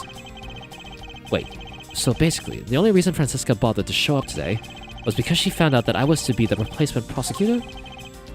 By the way, monsieur, what about everyone's alibis before Detective Gumshoe was assigned to guard duty? What about them? Have you looked into what people were doing during that time span? What kind of idiot do you take me for? It doesn't matter when the killer went into the lobby number 2. From the time we heard the gunshot, to the time Mr. Bed and I arrived on the scene as we dashed from lobby number 1, the only person who could have committed the crime was Detective Gumshoe. Yes, let's talk about when you and Detective Bad heard the gunshot, shall we? I suppose that if we go by your logic, then Detective Gumshoe is the only one. However, what if the crime had occurred at an entirely different time than when that gunshot you heard went off? What then? That gunshot was a trap meant to manipulate our perception of when the crime took place. Sadly, your explanation is very lacking, Edgeworth. The gunshot we heard in lobby number 1, can you explain how that could have been fabricated? I certainly can. Do I do the tape? Take that! The video? That tape? That tape? That was a bad one. Yes, it's exactly what you think it is. This is the surveillance tape of Mr. Rell the prosecution presented in today's trial. This was found loaded in the video player in lobby number 2. That was connected to this large television that had its volume turned all the way up. You can't honestly mean that the sound we heard was in the gunshot. You honestly can't mean that the sound we heard was the gunshot in the video. Ah, but I do. Which leads me to my next point. The murders occurred much earlier than when anyone heard the gunshot. She's applying her makeup on faster. What was that objection? Objection! That was it. That's the only thing I can think of, too. After committing double homicide, the killer took the surveillance video out from Mr. Faraday's evidence bag, turned the television's volume all the way up, and left the video to play. If played from the beginning, it would take 30 minutes for the gunshot sound to come on. And since we now know that the method of time manipulation is possible, it opens up the possibility that the killer is someone other than Detective Gumshoe. Objection. Sound from a television doesn't amount to much here. But of course, Mr. Prosecutor Edgeworth and little Miss Funkama already knew that much from the very beginning, right? Of course we knew. Didn't we, Miles? Yes, of course. We know about the soundproof quality of this courthouse's rooms. Of course, I'm not about to admit we had no idea until only a little while ago. That's right. If the rooms are soundproof, then we should have not been able to hear it. And yet we heard the gunshot clear as day. And? And? That's it. End of story. But it's not. How should I explain why she was able to hear a gunshot from a soundproof room? The window was open. There is actually one common point between lobby number 1 and lobby number 2. It is that despite the fact that both rooms have air conditioners installed, a window was open in each. Yep. Now, we know that the window in lobby number 2 was opened by the killer. However, a window in lobby number 1 was also opened. It's probably just coincidence that they were both open at the same time. It was no mere coincidence, I assure you. Why was the window opened in lobby number 1? The answer is that a certain person did something that caused the window to be opened. And the person who triggered that action, that person is the real guilty party. The real killer in this double murder is... Oh. Dead man! No.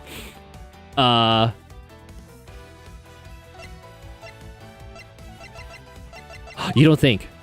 You don't think. I do think. Take that! I do think. Miss Callisto Yu, I hereby formally indict you of the murder of Mr. Faraday and Mr. Rell. What? You indict me? She's getting mad. She's getting mad. The lipstick. Are you serious, Miles? Are you serious, Miles? Why do you think she is the killer? I don't understand her motive just yet, but of course I'm serious, because she is the only one who could have done it. Well, Miss Yu, do you still feel like laughing now? Of course I do, Edgeworth. That's not her laugh. My argument must not be tight enough yet. Although I never thought things would spiral into this. But I'll have you know, I'm enjoying this dance quite a bit. I guess this means it's time for my own rebuttal now, right? Nani? Oh, but yes. Nani indeed.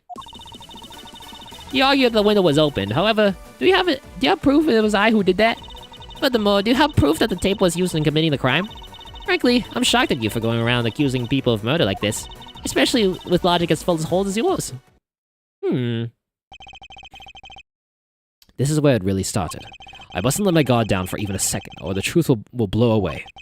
Now's the time to put the patented Von Karma perfect proof to the test. Okay. Here we go. You argue that the window was open. However, do you have any proof? Do you have proof it was I who did that? Hold it! All right. Evidence. All I need to do is have some prints analyzed, and we know it straight away. Be my guest. She sounds as though she has the room to maneuver, which means even if we were able to lift prints, they'd only show that it was someone else. But why that someone else was forced to open the window? That's simple logic. Why don't I try presenting that piece of evidence? I have nothing to lose. What's wrong? That scrunched eyebrows line on your forehead, they're all back! More importantly, are you going to be okay not running our fingerprint analysis? Yes, I'll be fine. Oh, Well, in that case, I'll just continue with my testimony, alright? Furthermore, do you have proof that the tape was used in committing the crime? Hold it! I thought I just proved that it was. Sure, you proved that the tape was there at the scene of the crime. However, that doesn't prove that it was actually used in said crime. Unfortunately for you, Miss Yu, the fact that the tape was there at the crime scene is in itself very important. How so? By the very existence of that tape at the crime scene, it proves the possibility that the when of the crime could have been fabricated. And that possibility alone renders all alibis and witness reports irrelevant. Irrelevant. That's a hard word to say in this accent. Basically, it means that we will need to re-examine every person's movements again. Whether the tape was used in the crime or not, that we can re-evaluate afterwards. So in conclusion, you're admitting that you can't prove that it was at this point. Oh, shut up. I'm shocked at you for going around accusing people of murder like this. I need to get a haircut, dude. I'm getting a haircut in April. So I'm excited for that. Even though you're shocked, that is of no concern to me. I do things my own way. I did it my way. Oh? I see that you're not laughing for a change. Because I'm shocked. Again, you being shocked is of no concern to me. Let's continue with the testimony. Alright, but let me just say one thing. You shouldn't go around accusing people. I need one too. Yeah, I'm going. I used to go every 6 months, so twice a year. But I switched it to 3 times a year. Because at 6 months, my hair just becomes unbearable. Especially with logic as full of holes as yours. Hold it! Good thing she didn't say as full as evidence as full of holes as you. What about my holes? Full of holes? Well, I suppose it might be. Oh? Admitting to your faults now, are we? At this point in time, is what I meant to say. Should I take that to mean that you're a sore loser? No matter how full of holes my logic may be right now, if I plug them one at a time, I will ultimately make my way to the truth. What a paradox. Take care not to fall into one of those holes before you fill it up. Miles, you remember, don't you? About why a window in lobby number 1 was open? Yes, of course I do. And that's how I'll attack. I'll present the reason why the window had to be opened. Oh, we all know at this point. You have any proof it was I who did that? Oh, yeah, I do. Stinky perfume. I don't like perfume. I'm one of those people that, kind of hold their breath when they go into a department store and go to the perfume and cologne section. Objection! I cut my hair every other month. Fair. I know people who cut their hair like freaking weekly. I'm sure you've seen this before, haven't you, monsieur? Edgeworth, I never knew you were wearing that kind of perfume. It's not exactly what I'd recommend for boys, Whoa, this isn't mine. That's right, it's mine. I received it from Detective Bad, you see.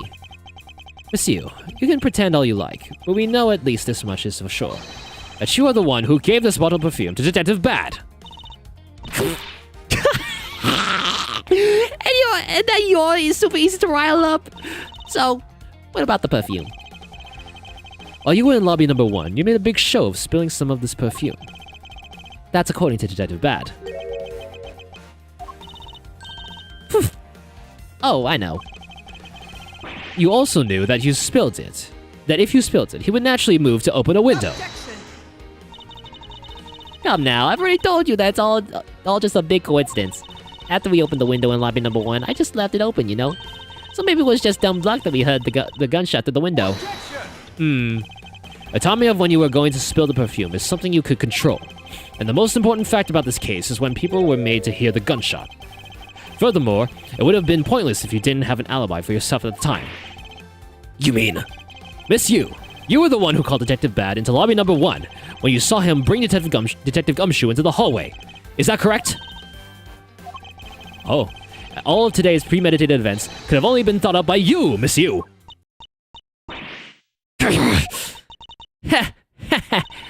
You accused me of the murder on the fact that I spilled a little perfume. Well, allow me to say this much. I couldn't have killed Mr. Faraday. Would you care to testify as to why? It's playing in 5 seconds. Look, I've had a lot of fun today, really. But I grow weary of this game of cat and mouse. Let's make this the last testimony and wrap this absurd case once and for all.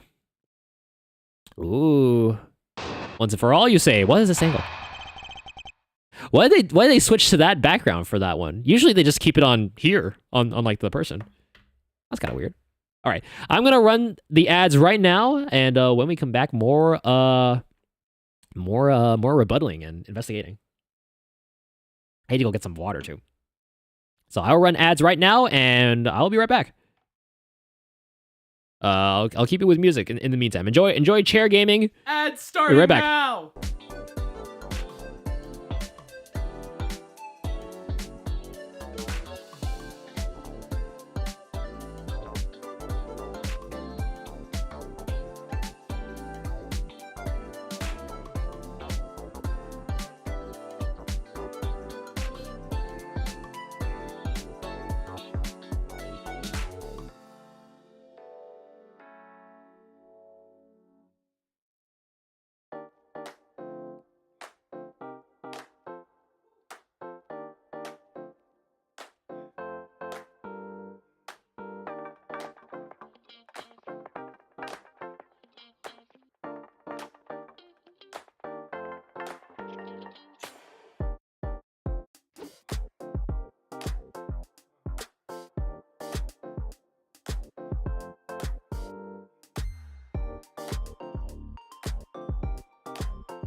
I'm back. I should say thank you Sushi Mate for the follow as well. I didn't see that come through. Thank you. Over on Trovo.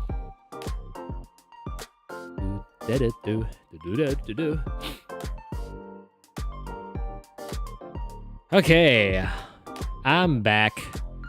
I'm back in action. Oh, excuse me.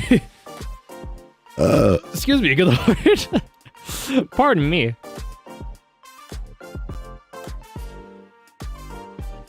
Hey, got the snubble. Snubbing it. Straight up snubbing it. And by it, I mean...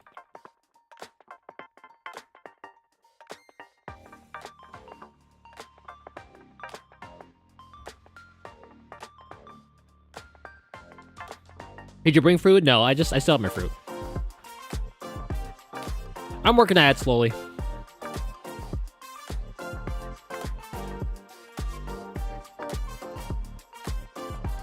I've been trying to get better at drinking more water. I missed a couple days of like drinking the full like 6 to 8 glasses. I'm trying to get better at that.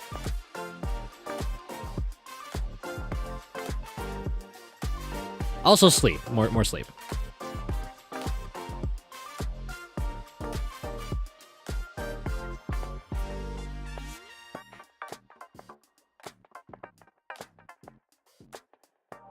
I usually drink a bottle of water every day. So it's like you need to drink like I think they recommend 6 to 8 glasses, which is like a liter a day. Probably more if you're an athlete and you know, do a lot of training. So a bottle of water is usually half a liter. And 6 glasses of water. 8 glasses is a liter. 6 would be kind of.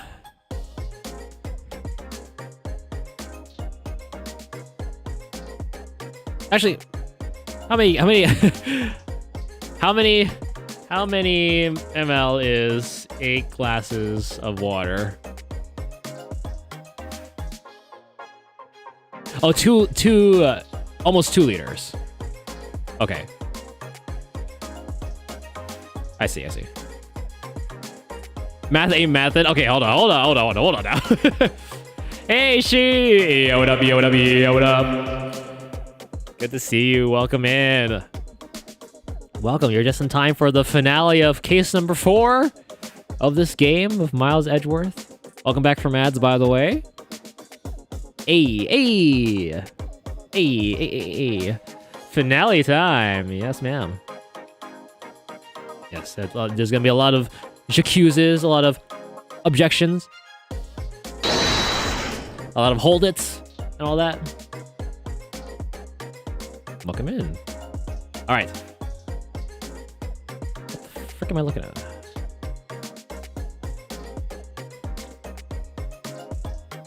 Sorry, hold on.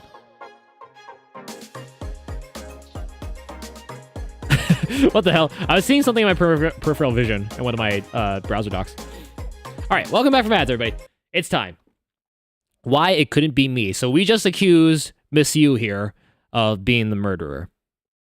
Bold claim, but we're gonna find out why. Why she says it couldn't be her.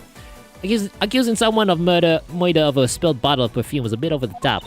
But I suppose forgery of evidence is to be expected of a disciple of Von Karma. In any case, it simply could not have been me who killed Mr. Faraday. After all, I don't even know where the knife that was used to kill him came from. Oh. Oh, no. Oh, okay. Francisca, really? Miles, her testimony is flawless. Yes, but no matter what sort of trick she may try to pull, she won't escape me.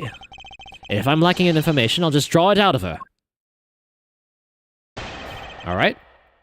Rebuttal. Let me shout out she real quick. Accusing someone of murder over a spilled bottle of perfume is a bit over the top. But I suppose forgery... Oh yeah, how was Fortnite, by the way? I suppose forgery of evidence is to be expected of a disciple... Oh, wait, hold on. Accusing someone of murder over a spilled bottle of perfume is a bit over the top. Hold it! I think I already explained the significance of that earlier. You only confirmed that I did spill some perfume. That's all. That you would accuse me of murder based on a simple spill? Don't you dare complain when I sue you for defamation of character. Do as you like. But as for me, I believe. You believe? I believe that you are the true culprit in this case. You enthusiastic? Of course, I should have guessed. But I suppose forgery of evidence is to be expected of a disciple of Von Karma. Hold it! I formally request that you desist in your attack against my mentor. Yes, or we'll sue you for defamation. I'm doing is telling the truth. Or maybe more like spreading gossip. Although, your adamant denials are, shall we say, just adding fuel to the fire. How dare you! Say such a thing! Calm down, little girl. Don't let her get to you. Oh, why did you have to ruin my fun? Well, shall I continue? In any case, it simply could not have been me who killed Mr. Faraday. Hold it! And why exactly could you not have killed him? I was just about to testify to that. You're such an impatient man. I'm not really into that, you know, Edgeworth. Your preferences have no bearing on what is at hand. Feeling a little uncomfortable, are we? Miss Yu, you will desist in this tomfoolery and return to your testimony. Whip her, please. And Miles, if you're going to lose your cool, then I won't show you any mercy. Sorry. Miss Yu, please continue with your testimony. Sure. As I was saying, I couldn't have possibly killed Mr. Faraday. After all, I don't even know where the knife that was used to kill him came from. Hold it! We might show you, but first. At this rate, she will inevitably escape. But if she really was the one who killed Mr. Faraday, then she must have known about the existence of the knife. I'm sorry, monsieur. Maybe you weren't aware. However, the knife that was used to kill Mr. Faraday was taken from his evidence bag. Miles, what do you think you're doing? I'm drawing the truth out of her. That's what I'm doing. Huh? I don't recall a knife being presented at the trial earlier today. Well, I suppose that's because the evidence was something Mr. Faraday had yet to use.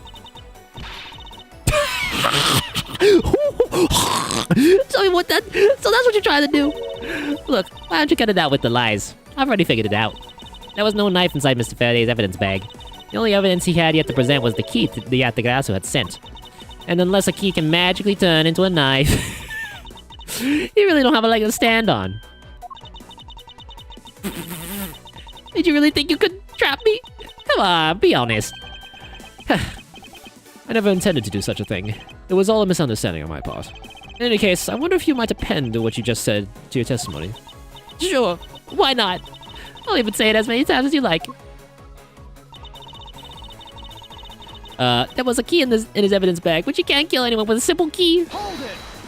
I mean, if you jab hard enough.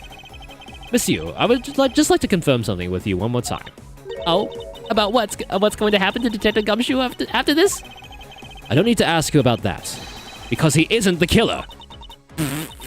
Looks like the number of wrinkles on your forehead have increased yet again.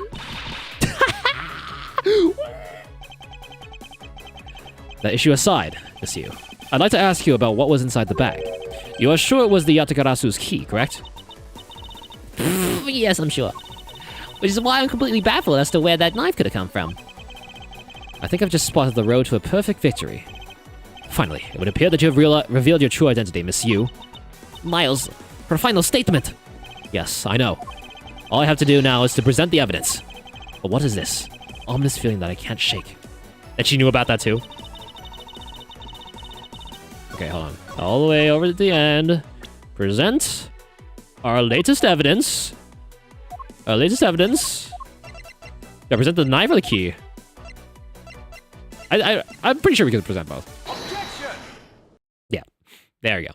Because it does interchange. It is one thing. Monsieur, I wonder if you might take a look at this photo for me. Look at this photograph. Every time I do, it shouldn't make you laugh. This is the picture of the key the Yatagarasu sent to the police. However, while it may look like a key at first glance, it, in fact, has a secret ability to transform into a knife, which means that what was inside Mr. Faraday's bag was both the Yatagarasu's key and the murderous knife. You knew that the key was inside Mr. Faraday's bag, did you not? Yes.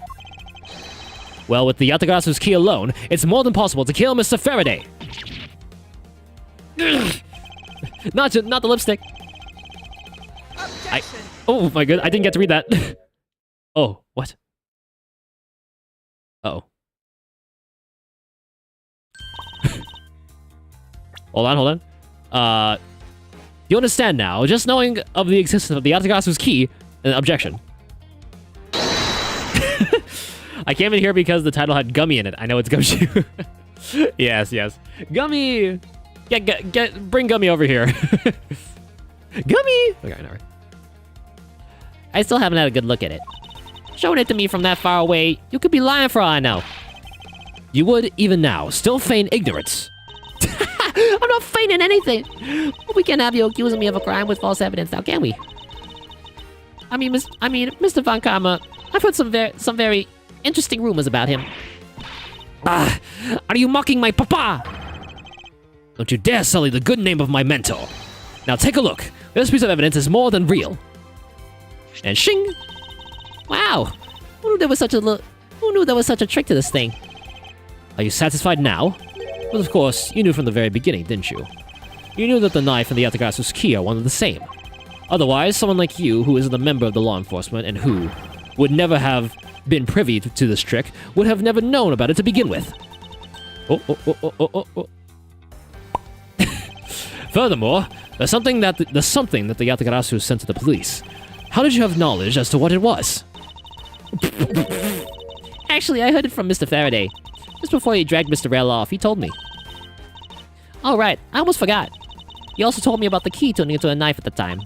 But he didn't tell me about how the key actually transforms. Objection. What you are saying is simply not possible. Oh? And why not? Because Mr. Faraday himself didn't know about the hidden knife within the key. For within these pages, he mentions nothing about a knife. I'm not sure he would have written everything in his organizer, you know. Wouldn't something of this importance be better left to oral communication? Objection. Oh my god, there's so many. Unfortunately, that is also not possible. Because Detective Bad didn't know about the knife aspect either. What would have been highly classified information, even within the police force, and is...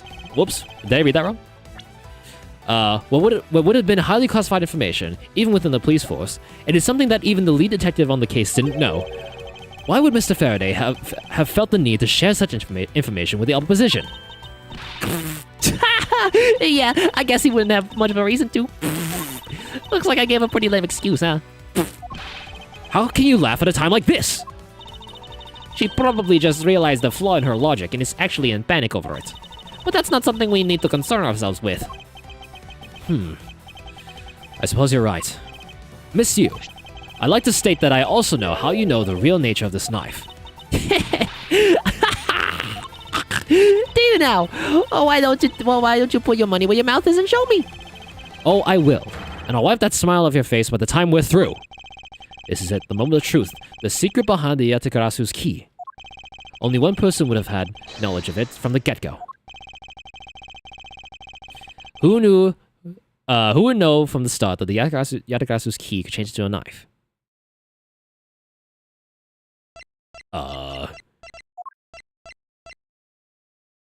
Francisca, no. Wouldn't that be the Yatakarasu themselves? Take that! Yeah. There's only one person who would have known about the dual nature of the key.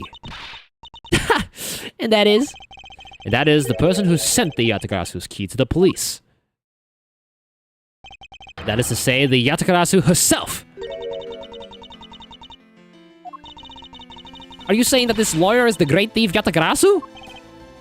I don't know what accent that was. I'm a little tired. Miss Yu, you used Mr. Rel to lure Mr. Faraday into a trap, didn't you? You, who profess to bear a grudge against criminals. Why? Why would you do something like this?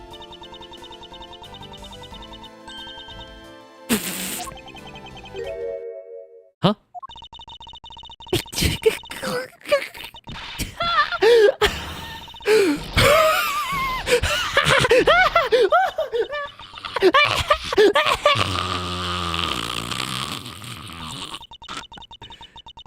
Who would have thought that you,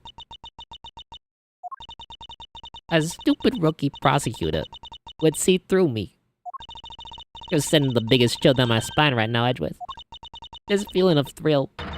It's even greater than when I was sneaking to someplace. You killed Faraday? Why? Answer me! Callisto Yu! Callisto Yu, huh? That's not my real name. Because my real identity is, yes, the great thief of Yatakarasu. Oh my god, oh my god. Let me tell you something, Edgeworth. Mr. Faraday was one difficult man to deal with. Well, you see, he had discovered my true identity, which is why I had to erase him from the world of law. I made Rel an offer, an acquittal for a little favor in return. All he had to do was accuse Mr. Faraday of being the Yatakarasu in court. But once we entered the recess, Rel was dragged off by Mr. Faraday, which threw my plan into a complete mess. I chased after him, and eavesdropped on them through a crack in the door. Now Rel caves to only two things, money and authority, just as all thugs do. I feared my plan was going to be ruined but if Mr. Faraday held it onto Rel any longer. Plus if I had let them continue on the way they were, I would have been found out. That's why I had no choice. I had to kill them both. But didn't you say that you despise criminals? What do I really? Have you forgotten about the KG-8 incident too? Maybe. What sort of woman would... So then, was it your plan to kill Mr. Faraday with the very evidence that you sent? Well, I had a good idea of what Mr. Faraday was going to do. I anticipated that Mr. Faraday was going to prove that Rel wasn't the Yatakarasu, by using his Yatakarasu's key as evidence, and that he would bring it with him. Which is why I thought to use the knife portion. With a weapon as well disguised as this, no one would be the wiser. Because who in their right mind would think something like this could be a weapon? I casually entered lobby number 2 on the pretext that I had to talk with Mr. Faraday, and in order to get with him, I pretended to be worried about something. He then let me hold the Yatakarasu's key just like that. Oh. He never noticed that I had changed the key into a knife inside the plastic bag. And he didn't have the chance to take note of the knife that took his life. Oh my god. Moments before disaster happened. What a shot. How could you kill him? I knew him for a long time, you know. At the very least, I thought to give him a quick and painless death. But if you killed Mr. Faraday first, there was no need for you to kill Mr. Rel as well. I believe I mentioned why when we were placing Detective Gumshoe under arrest. Plick Lice! Plick and the Pikmin coming in. Dude, you must be very excited for the Mario Galaxy movie. Now that, spoiler alert, Pikmin show up. Welcome in, Raiders. Thank you so much for being for the raid. Thank you for being here. Here's your raid alert. Well, I give you a shout out. Here you go. Oh, yeah.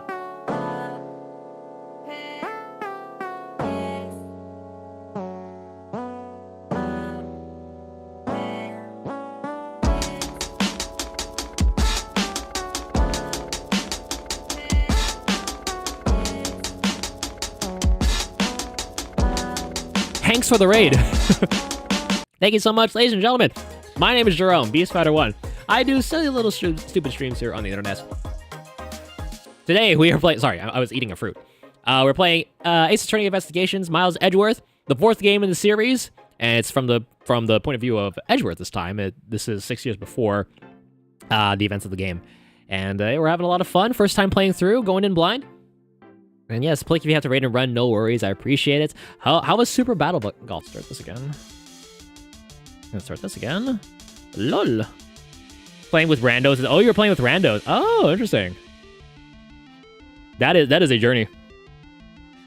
That sounds like that sounds either insufferable or awesome because you trolled them a bunch. Okay, now I have to open up my other programs. It should be just the one program.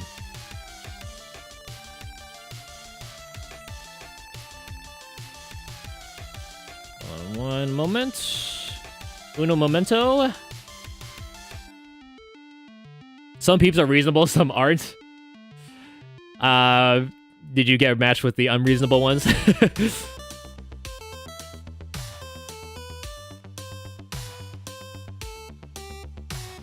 Okay, sorry. One moment. Why, dude? Get on. Sorry. We'll get back to the game right in just a bit, folks. I just need to reset up everything. Oh my god. Did it split up into 2 different streams? Did I make it back in time?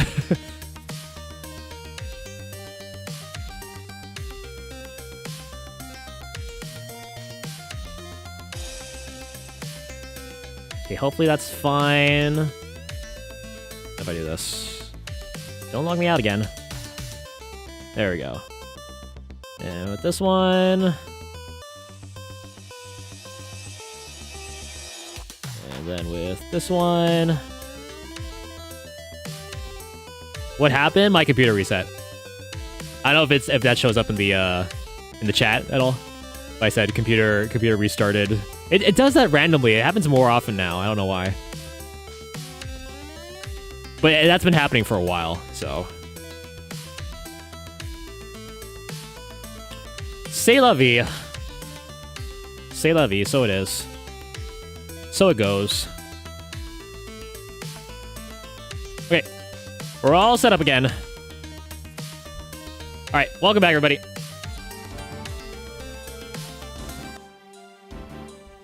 I couldn't hear your voice until now.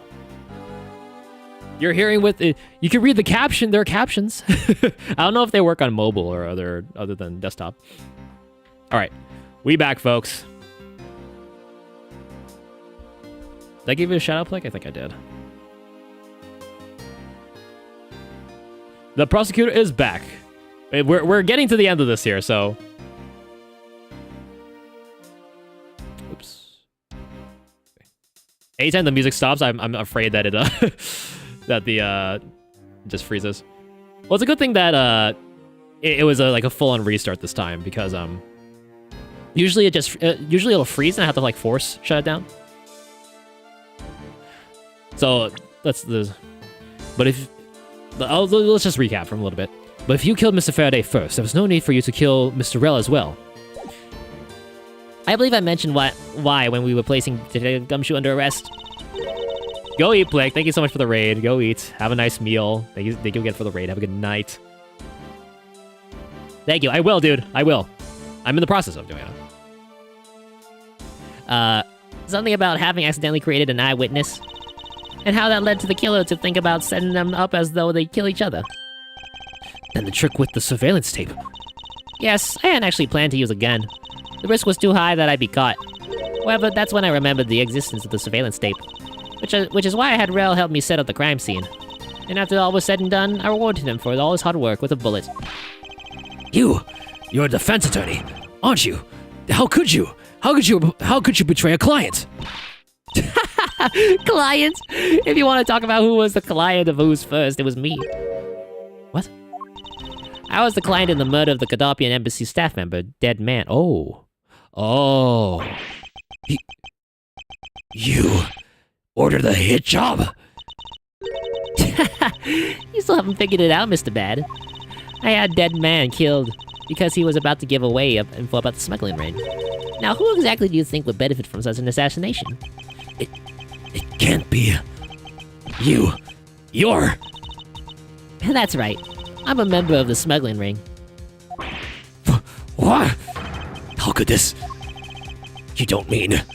You're working with Manny Cochin too, do you? Maybe not. Guess you'll never know. The Yatakarasu claims to be noble, but you're just another cold-blooded murderer. That's right, little girl. Little Goyle. The Yatakarasu is just another killer. Be quiet, you. Yatakarasu, you can run from the law, but you'll never escape it. So just humbly accept the judgment of this court. Still laughing, dude. Hey, Edgeworth. Did you know the Yatakarasu has 3 legs? Do you know why that is? Big Pinor? No. Well, let me tell you.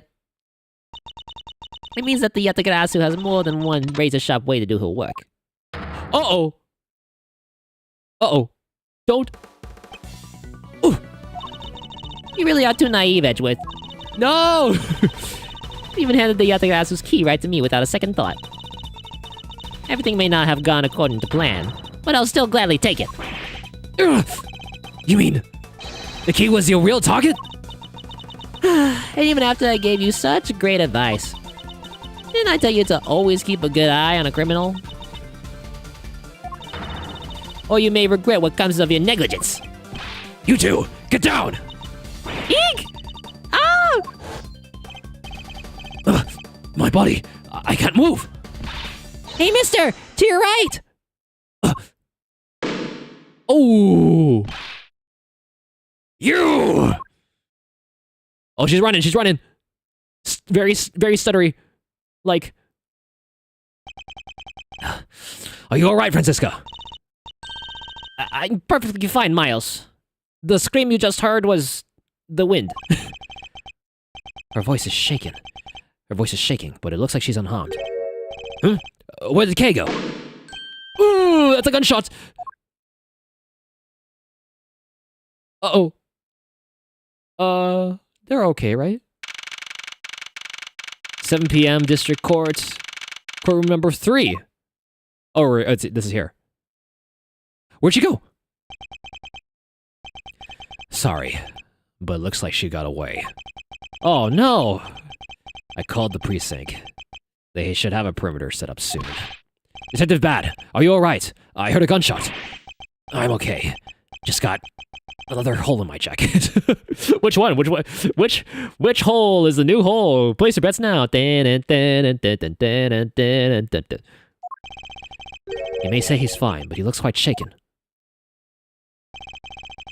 But more importantly, boy, I mean, Mr. Edgeworth, Miss Von Karma, he respects us now. Are you too hurt? I'm absolutely fine. I'm also alright, thanks to Kay. Speaking of Kay, where is she? I don't know. She just sort of disappeared. I'll go look for her. Oh, and hey, Detective Gumshoe. Yes, sir. Detective Bad, sir. He's out. He's out. My boy is free. I'm sorry I doubted you. Don't worry, sir. It's not your fault. I love you.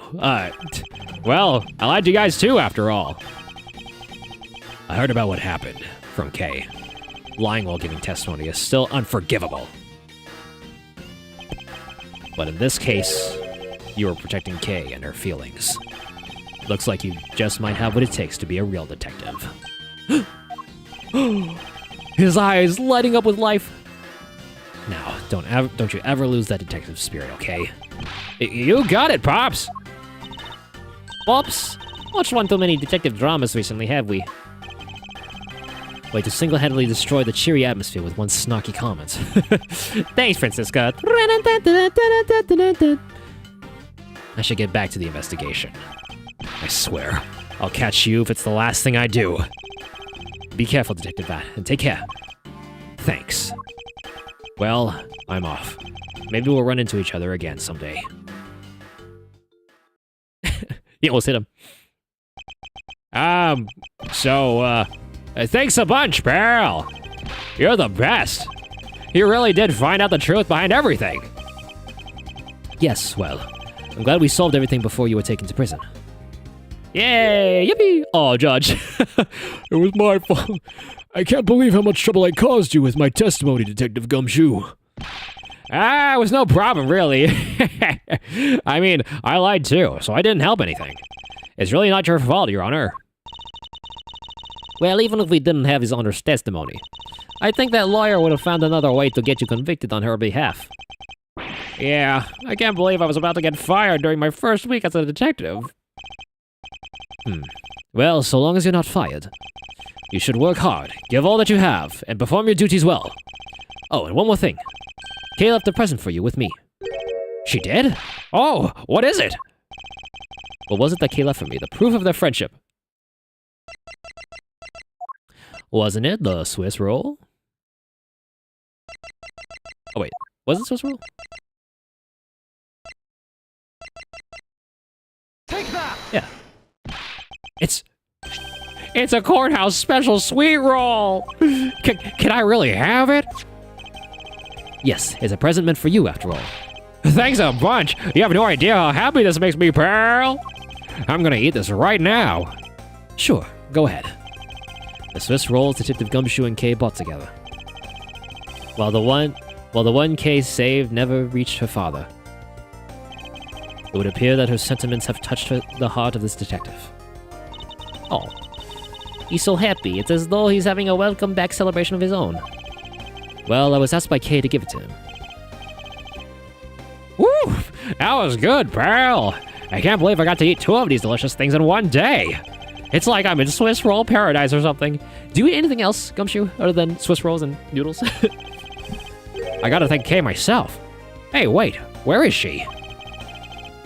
He only noticed just now? Was his mind not present when we discussed her earlier? Detective Bad left to go search for her earlier. Maybe you should go join him. Yeah, you betcha, pal. I'm gonna go help him. Oh, but first, you know what, pal? Actually, I guess I shouldn't be so rude to you anymore, huh? I'm gonna stick right by your side from now on, Mr. Edgeworth, sir!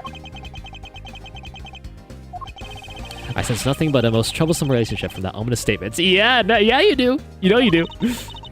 We should go home too, Miles. We have to hurry and report what's happening to Papa. What happened to Papa? That art, dude, I love it. Agreed. Well, I'm afraid we must be going now, Detective. Roger, sir. And don't you worry. I'll investigate the next case we're on real well. I'll, be counting on you. The scent of trouble is definitely in the air. Thus, like a bad dream, my first outing at court came to a disturbing end. A few months later, I was finally able to properly stand in court as a prosecutor. But the detective in charge of the investigation was, as I dreaded, Detective Gumshoe. After that, he became my direct subordinate. I have tried, but words fail to describe the immeasurable suffering he has caused me. But I suppose that's just how things are. Yay. As for the little girl who suddenly disappeared, she's now...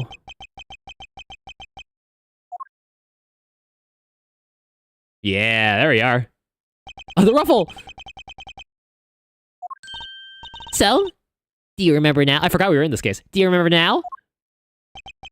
Yes. I remember everything. Okay. It's been a while. Kay, you sure grew up a lot. Of course. But thank goodness. I thought you two had totally forgotten about me. You know, I was really worried about you after all that. Where have you been all this time? Gummy, I didn't know you cared. After all, after my father died, I went to go live with my mother's relatives. They lived really far away, so I wasn't really able to come back here after. I wasn't able to come back here all that much. Oh, is that what happened? Well, I'm just glad you're all right. So does it all make sense now? You betcha it does. Oh, you know what? I was going through my father's bookshelves recently and... Hold it! Hold it? Actually, there are still a number of things that don't make sense, Kay. Huh? First of all, why did you come all this way to see me? And second, why are you calling yourself the Yatagarasu? The Yatagarasu is Callisto Yu, the woman who killed your father. No, you're wrong. The real Yatagarasu was my father. What? But Mr. Faraday was the Yatagarasu? What? Like I said, I was going through my father's bookshelf recently, and I found a secret diary hidden among his books. I have no regrets in choosing to walk the path of the Yatagarasu. That was written in his diary, and that's how I know for sure. But that's impossible. What's with that look? You don't believe me? It wasn't just the expression on my face. I clearly said it was impossible just now. Alright, semantics. Alright then, how do you explain this? It's a way of disarming any security system of the user's choosing. User's choosing? Yep, that's Little Thief. Truth be told, this is the Yatagarasu's greatest secret. And this little gizmo was used by my father.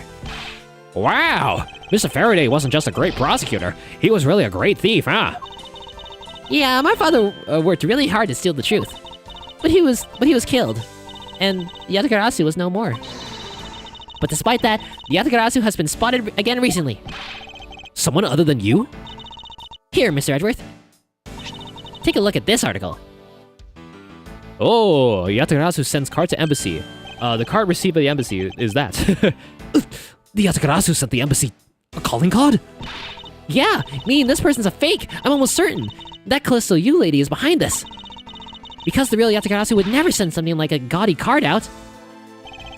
But the Yatagarasu did send a white card along with anything to be publicized. That's what Detective Bad told me 7 years ago, if memory serves. Uh-huh. Well, as soon as I heard the news, I got all wound up, and I knew I couldn't just let it go. So I searched you out, so that I could obtain the truth behind the Yatagarasu. Because if anyone can help me find it, I figured it's you, Mr. Edgeworth. So you're saying that I have your father's and misused identities backwards? Yes, because the real Yatagarasu is noble to the end. And I want to revive the real noble Yatagarasu.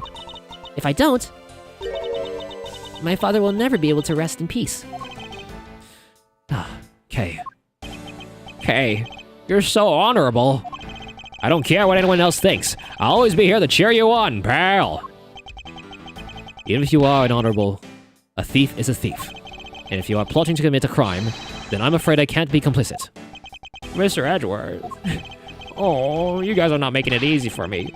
Who am I supposed to support now? Mr. Edgeworth, what I want from you is not to steal something. What I want is the arrest of that evil woman. That evil woman? You mean Callisto Yu? I think it's too hard for me to catch her all by myself. But I thought that since you were able to expose her for who she is, then maybe... Please, Mr. Edgeworth, won't you help me? We have to. We have to. Edgeworth, you have to. Otherwise, you're bad. Otherwise, you suck. If you say no, you suck. Come to think of it, I do believe I owe you. Huh? Owe me for what? When Miss Yu made her escape, it was you who saved my life. Furthermore, you helped me with the investigation today. I am not so rude as to leave favors unrepaid. Then you mean it? Yes. That case has been weighing down my soul ever since that fateful day. Perhaps the time has come to settle things once and for all. If you don't intend to sully your hands in the crime, then I believe I can help you. Mr. Edgeworth, thank you! Yay, Mr. Edgeworth, sir! Isn't that great, Kay? Yeah, it sure is, Gummy! Even though he had completely forgotten about her until just now. What is with their chummy relationship? You like it, Edgeworth. You love it. the great thief Yatakarasu. After all that time, the true identity of the thief sank back into the darkness.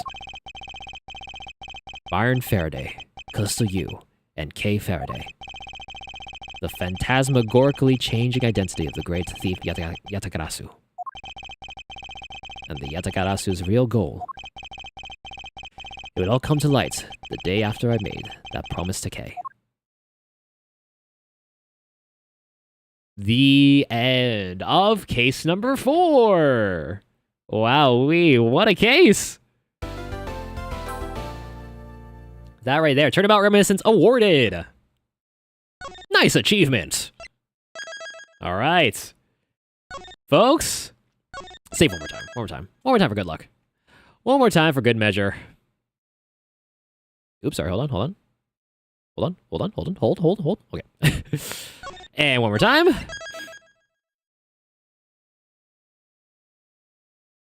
Wait, am I offline? What the hell? Was oh, really?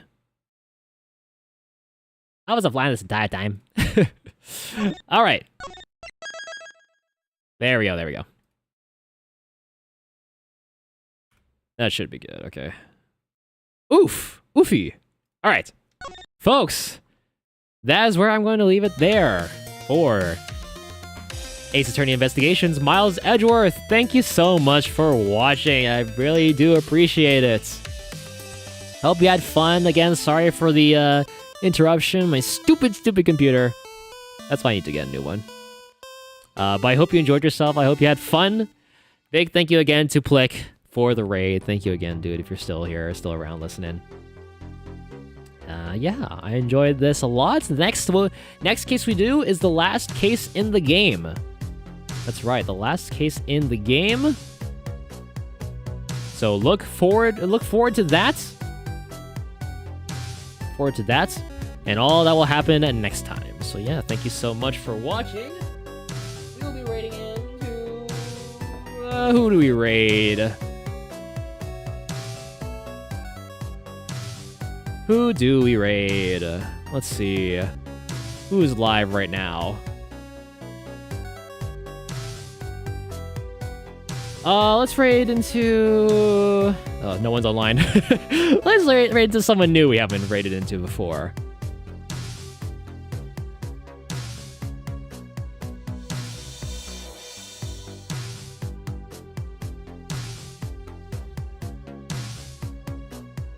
Okay, let's raid into Taria TV. They were doing Dungeons and Dragons. I'm not sure how long they're going for, but let's raid into them anyway.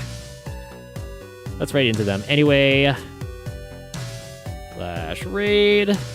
There we go. There it is. Copy whichever raid message you have access to. Just know that I love you either way.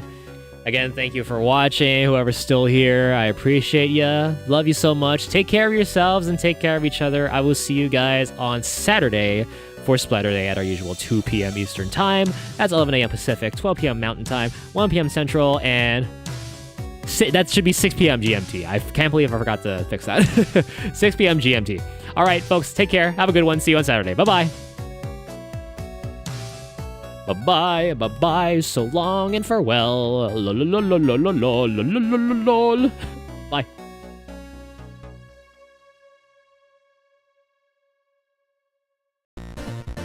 Why can't I click the right now button? What the hell? What? Oops.